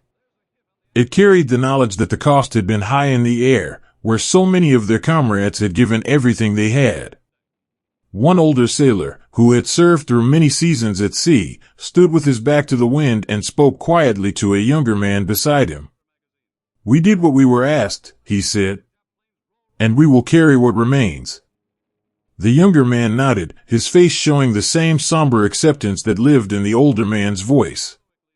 The reflection on lost friends moved through the ships like a gentle current. In the ready rooms and in the narrow spaces between bunks, men spoke of the ones who would not be there for the next meal or the next watch. They spoke of small things, a laugh shared over a cup of tea, a steady hand on a shoulder before a flight, the way one man had always been the first to offer help when something needed fixing. These memories were held carefully, like fragile things that deserved protection. One man took out a letter he had received from a friend who had not returned and read a few lines by the light of a small lamp. The words were ordinary and full of everyday hopes. When he finished, he folded the letter again and placed it back in his pocket, carrying it with him as he returned to his duties. The carrying itself became a quiet form of remembrance. Small kindnesses continued even in the midst of the heavier atmosphere. A cook brought extra portions to men who had been on deck through the long day. A mechanic offered to check an aircraft for a pilot who looked too tired to do it himself. In one passageway, two men who had flown together that morning sat side by side without speaking for a long time. Then one of them reached over and placed a hand briefly on the other's arm. The touch was light and brief, yet it carried the weight of everything they had shared and everything they had lost. When the hand was withdrawn, both men sat a little straighter, as if the simple connection had given them something they could carry forward. The heavy cost of the day's fighting lived in the empty spaces on the flight decks and in the quiet that had settled over the ships. Yet alongside the cost lived a steady resilience in the men who remained. They continued their work, checking the aircraft that had returned, preparing the ships for the journey back, moving through the familiar routines that gave shape to their days. The resilience showed itself not in loud declarations but in the way a man picked up a tool and continued a task that had been left unfinished, in the way another man offered a quiet word of encouragement to a shipmate whose shoulders had begun to sag. These ordinary acts of continuing became their own form of courage, a way of honoring the friends who were no longer there by keeping the work alive. As the ships turned more fully toward Rabaul, the sea around them remained wide and patient. The carriers and their escorts moved through the same water that had carried them outward only days before. On the decks, men stood in the gathering dusk and watched the horizon slowly change. Some wrote a few lines in letters they would send when the chance came, adding words about the day and about the men who would not be writing their own letters home. Others simply stood with their thoughts, letting the steady movement of the ship beneath them do its quiet work. The decision to withdraw carried its own weight. Yet within that weight lived the understanding that they had done what they could and that the sea would carry them forward, just as it had carried so many before them. The somber mix of acceptance and reflection on lost friends and the heavy costs of the fighting settled over the ships like the evening light. If their story of quiet remembrance and the human weight of turning back touches you, then there is a way to see more of the unfiltered realities behind such moments. I have gathered a special digital collection of rare, uncensored images and documents from the Pacific Campaign, glimpses that are too restricted to show on this platform, and placed it where those who wish to understand the fuller human picture can explore it safely. Please, to keep yourself safe, only use the secure link I've placed in the description below. If you try to search for this on the internet, the top results are unfortunately often fake websites designed to scam you, and I want to make sure you are protected. As the last light faded from the sky, the ships continued their steady movement toward the harbor that waited ahead. The carriers that had launched so many planes that morning now carried fewer of them back. Yet the men who remained moved through their duties with the same quiet care they had always shown. In the ready rooms and on the decks, In the passageways and in the small spaces where men rested between watches, the memory of the day lived alongside the ordinary rhythms of shipboard life. A pilot checked his aircraft one more time before turning in. A sailor wrote a few more lines in a letter. An older hand placed a steadying touch on a younger shoulder as they passed in a narrow corridor. These small acts wove together into the fabric of continuing, a way of carrying both the cost and the resilience forward into whatever the next days would bring. The sea stretched wide around the turning ships, holding its own patient memory of all that had happened upon it, while the men who sailed upon it carried their own memories in their hearts, memories of friends lost, of work done, and of the quiet strength that remained when the horizon had changed and the ships had begun their long turn home.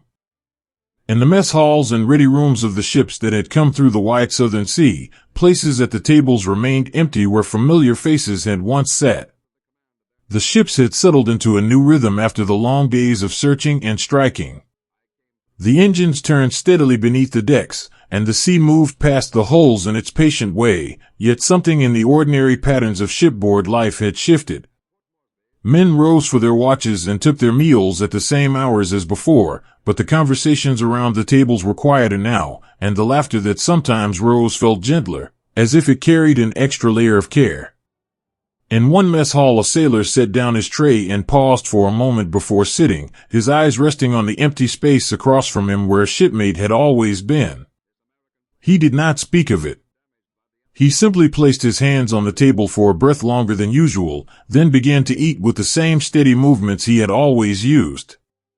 Nearby, another man unfolded a letter he had received weeks earlier and read a few lines by the soft light that came through the nearest porthole. The words were ordinary and full of everyday hopes, the kind written when the future still felt open and wide. When he finished, he folded the letter again and tucked it carefully into his pocket. Across the table a younger sailor watched without speaking, then reached over and refilled the man's cup with the last of the coffee from the pot.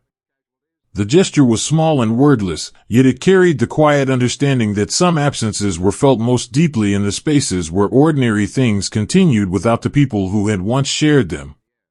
In the ready rooms the same gentle shift could be felt.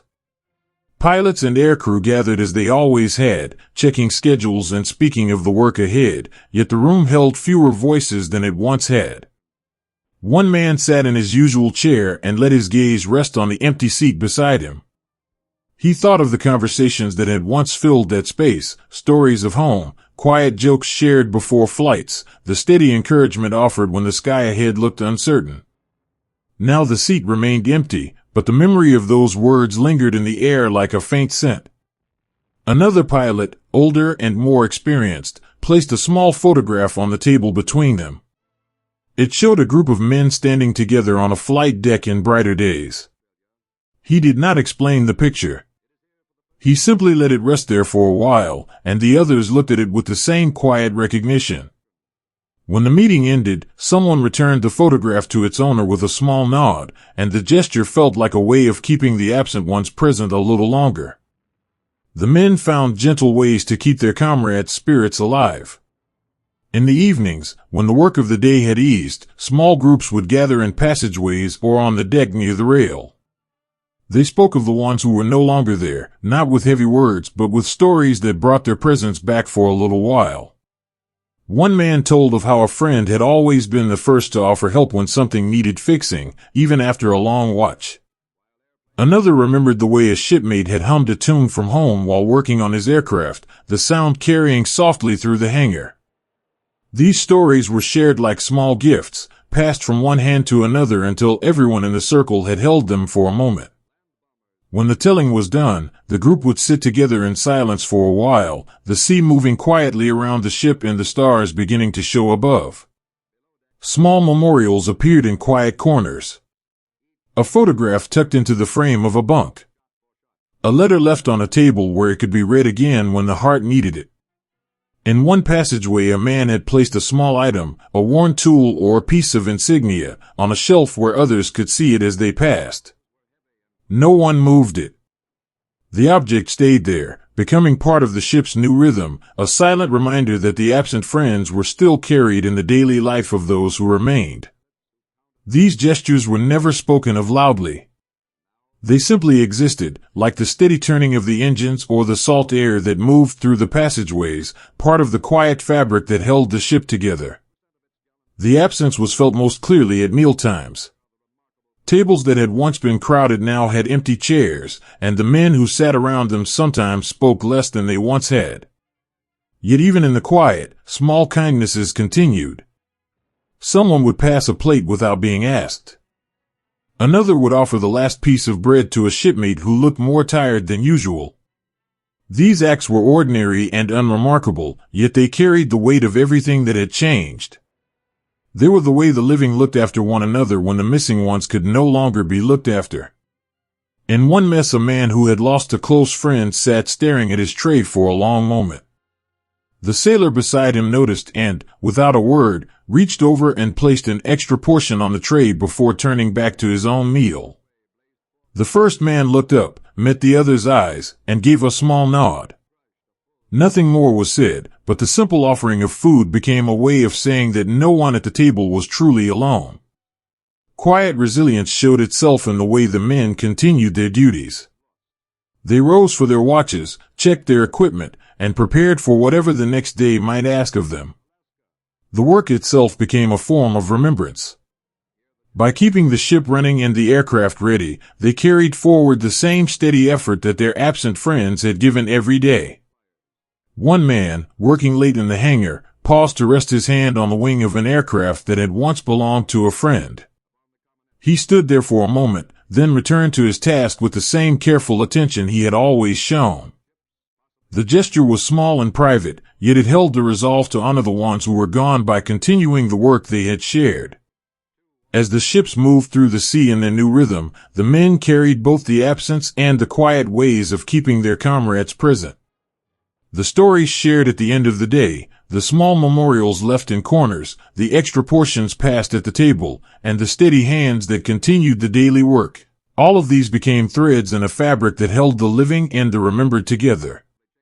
The sea outside continued its patient movement, and the ships carried everyone forward, the empty places at the tables becoming part of the story rather than the end of it. The deeply felt absence and the gentle ways men keep their comrades' spirits alive through stories and quiet resolve ask something tender and steady of those who remember. If their story of carrying memory forward in ordinary days touches you, then there is a simple way to help preserve these quiet human moments for others who may need them. You can leave a small tip, as little as $1, on Ko-Fi to support the long hours of careful research and gentle telling that go into bringing these stories out of the past. Every bit helps keep history alive in a way that honors the people who lived it. Please, to keep yourself safe, only use the secure link I've placed in the description below. If you try to search for this on the internet, the top results are unfortunately often fake websites designed to scam you, and I want to make sure you are protected. In the days that followed, the empty places at the tables remained, yet the men who sat around them found new ways to fill the space with presence. They spoke of the absent friends when the heart needed it and kept silent when silence felt more true. They carried photographs and letters in their pockets and in their thoughts, and they continued the work of the ship with steady hands. The sea moved past the hulls in its unchanging way, and the ships moved within it, carrying both the living and the remembered toward whatever horizon waited ahead. In the quiet of the mess halls and the ready rooms, in the passageways and on the decks at evening, the spirit of those who had gone before lived on in the small kindnesses offered, the stories told, and the quiet resolve to keep going. The tables were set for absent friends, but the men who remained ate together still, bound by the same ordinary courage that had carried them through the wide southern sea and would carry them forward now, one meal and one watch at a time. In the quiet days after the ships had turned homeward from the wide southern sea, men found themselves pausing in their work to look at the horizon with new eyes. The familiar roll of the deck beneath their feet felt the same, and the salt air moved across their faces as it always had, yet something within them had shifted in ways that were hard to name. They went about the ordinary tasks of shipboard life, checking lines, sharing meals, standing watches, but the conversations that rose and fell around them carried a different weight. One man, sitting on a coil of rope near the rail during a brief rest, turned a small photograph over in his hands. The image showed a group of friends standing together on a brighter day. He did not speak of what had happened to some of them. He simply let the picture rest in his palm for a while, then tucked it back into his pocket and returned to his work with the same steady movements he had always used. Across the ship, in a narrow passageway, two sailors walked side by side without speaking for a long stretch. One of them carried a letter he had received only that morning, the paper still folded neatly in its envelope. He had read it once already, but the words felt different now than they would have before the long days in the Southern Sea. When they reached a quiet corner, the other man stopped and placed a hand briefly on his shoulder. The touch was light and brief, yet it carried the understanding that some things could not be spoken aloud and did not need to be. They continued walking, the letter still unopened in the first man's hand, and the simple presence of another person beside him felt like enough for the moment. In the ready rooms and mess halls, men began to sense that the way battles were fought at sea had changed in a fundamental way. They did not speak of it in grand terms. Instead, they spoke of the planes that had lifted from the decks and returned, or not returned, and of the way the sea itself had seemed to hold its breath during the long hours of searching and striking. One pilot, resting after a watch, described to a small group how the sky had looked from high above the water, vast and empty one moment, then filled with the distant shapes of other wings. He spoke quietly, without hurry, and the others listened in the same quiet way. When he finished, someone passed him a cup of tea that had cooled just enough to drink. The ordinary gesture of sharing warmth felt like an anchor in the middle of thoughts that were still settling. The personal lessons of those days lived in small, private places. Courage showed itself not only in the moments of action but in the quiet hours afterward, when men sat with the knowledge of what had been asked of them and what had been lost. One sailor, working late in the hangar, paused to rest his hand on the wing of an aircraft that had carried a friend through the long search. He stood there for a moment, letting the metal cool his palm, then returned to his task with the same careful attention. The courage to keep going, even when the heart felt heavy, became its own kind of everyday heroism. Loss lived alongside it, not as something loud or overwhelming but as a quiet presence that walked with them through the ordinary rhythms of the day. Unexpected grace appeared in the smallest of moments. A man who had been struggling with a stubborn piece of equipment found that another had already come to help without being asked. They worked together in silence until the task was done, then shared a brief nod that carried more than words. In the mess, someone noticed that a shipmate's portion had been left untouched and quietly added a little more from his own plate. These acts of looking out for one another had always been part of shipboard life, yet now they carried an extra layer of meaning. The grace of standing together against the vast and indifferent ocean had shown itself in the way hands reached for tools and for each other, and the way voices stayed steady even when the future felt uncertain. Letters continued to travel between the ships and the homes that waited far away. A man sat in his bunk one evening and wrote a few lines by the light of a small lamp. He described the sea and the way the light fell across the water at evening, and he added that he was well and thinking of home. He did not write of the heavier things that lived in his thoughts. Those would come later, perhaps, or perhaps they would remain private, carried only in the heart. When he finished, he folded the letter and placed it with the others that waited for the next mail pouch. The act of writing itself felt like a way of reaching across the distance, of keeping the thread of ordinary life alive even after everything that had changed.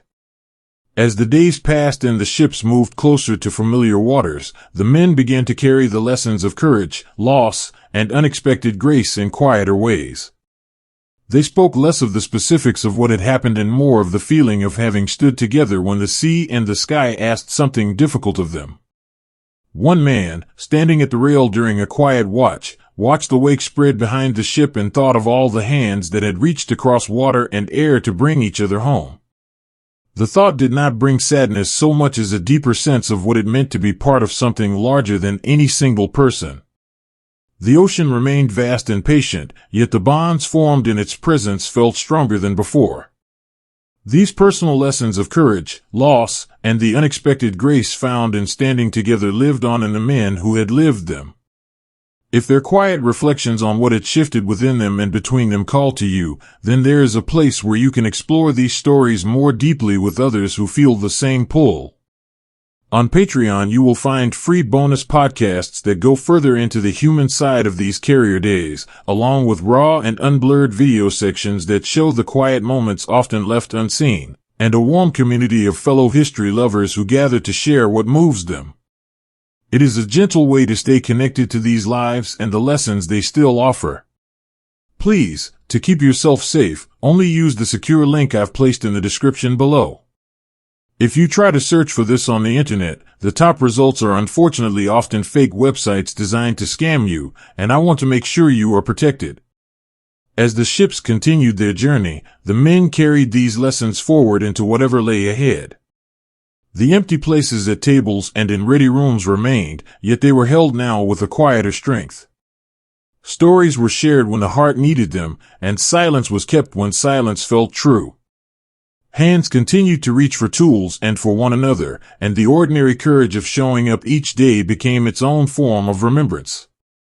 The sea stretched wide around them, carrying the ships toward home or toward new assignments, while the men who sailed upon it carried something else. The gentle echo of having faced a vast and indifferent ocean together and having found, and that facing, a deeper sense of what it means to stand with others when the future is unknown. The horizon ahead looked much as it always had, yet the eyes that looked upon it now held a different light, one shaped by courage tested, loss carried, and grace found in the smallest of shared moments. And so the ships moved on, and the men moved with them, the first carrier duel's gentle echo living on in the quiet way they continued to care for their ship, for each other, and for the ordinary hopes that had traveled with them across the wide southern sea. As the ships turned toward distant harbors or new horizons, the men carried within them the memory of the wide southern sea and all that had unfolded upon it. The familiar creak of the hull and the steady breath of the engines felt both the same and changed. Men moved through their duties with the same quiet care they had always shown, yet their hands sometimes paused a little longer on a rail or a tool, as if touching something that now held more weight than before. In one narrow passageway, a sailor leaned against the cool metal and closed his eyes for a moment. He thought of the letter he had written before the long days began, the one folded carefully and placed in the mail pouch with so many others. That letter had spoken of ordinary hopes and the simple wish to return. Now the words felt both true and different, as if the man who had written them had traveled farther than the miles the ship had covered. On the deck, a small group stood together during a quiet watch, their faces turned toward the horizon where the light was beginning to soften. One of them reached into his pocket and brought out a photograph, the edges softened from being carried so often. He did not show it to the others. He simply held it for a little while, then returned it to its safe place. Across from him, another man spoke softly of the way the sea had looked in the early light on one particular morning, how the water had seemed to hold both promise and uncertainty at the same time. The others listened without interrupting. These small exchanges of memory became part of the new rhythm, a way of keeping the experience alive without needing to name every moment. The deepened appreciation for life's precious, fleeting moments showed itself in ordinary things. A man who had once hurried through his meals now sat a little longer at the table, noticing the warmth of the cup in his hands and the sound of low voices around him. Another, standing at the rail during a moment of rest, watched the wake spread behind the ship and felt a quiet gratitude for the simple fact of being able to stand there and breathe the salt air. These moments were not spoken of loudly. They lived in the pauses between tasks, in the way a hand rested on a shipmate's shoulder a second longer than necessary, in the gentle way someone passed a tool or a word of encouragement when it was needed most. Quiet strength came from having faced the unknown together. Men who had once moved through their days with the easy confidence of routine now carried a deeper awareness of how quickly the familiar could change. Yet this awareness did not bring fear. It brought instead a steadier way of moving through each hour. In the hangar, a mechanic worked beside a younger man who had only recently joined the ship. When the task grew difficult, the older man spoke softly of how they would figure it out together, the same way they had figured out so many other things in the long days behind them. The younger man nodded, his shoulders easing, and the two continued their work side by side. The strength was not in any single person but in the shared understanding that they had already walked through uncertainty and had come out the other side still able to offer help and receive it. Letters continued to be written and received, threads connecting the men to the homes that waited far away. One sailor sat in his bunk one evening and added a few lines to a letter he had started days earlier. He wrote of the sea and the way the stars looked brighter now than they had before, and he added that he was well and thinking often of the garden and the faces that waited there. He did not write of the heavier things that still lived in his thoughts. Those would find their own time. When he finished, he folded the page and placed it with the others, then lay back and listened to the steady sound of the ship moving through the water. The act of writing felt like a small anchor, a way of keeping the ordinary world alive even as the memory of the southern sea traveled with him. The ships began to disperse as new orders came. Some turned toward repairs and rest, others toward fresh assignments that would carry them farther across the wide ocean. As they separated, the men who had shared the long days looked at one another with a quiet recognition that went beyond words. They had stood together when the sea and the sky had asked something difficult of them, and that standing had left its mark. One man, preparing to leave the ship for a time, paused at the rail and looked back at the familiar decks. He thought of the hands that had reached for tools and for each other, of the voices that had stayed steady in the dim light below, and of the simple courage that had shown itself in continuing when continuing felt hard. He carried those memories with him as he stepped away, knowing they would travel wherever he went next. In the weeks and months that followed, the memory of the wide southern sea lived on in quiet ways. Men spoke of it sometimes when the heart needed it, and kept silence when silence felt more true. They carried the lessons of courage tested and grace found in the smallest of shared moments. They noticed more deeply the ordinary beauty of a sunrise over the water or the warmth of a shared meal. They offered help more readily and accepted it with the same quiet gratitude. The sea itself had not changed, yet the way they moved upon it had deepened. The unknown still waited ahead, but they had learned that facing it together brought a strength that no single person could carry alone. These deepened appreciations for life's precious moments and the quiet strength found in facing the unknown together open a door to even wider stories of hidden courage and forgotten resilience.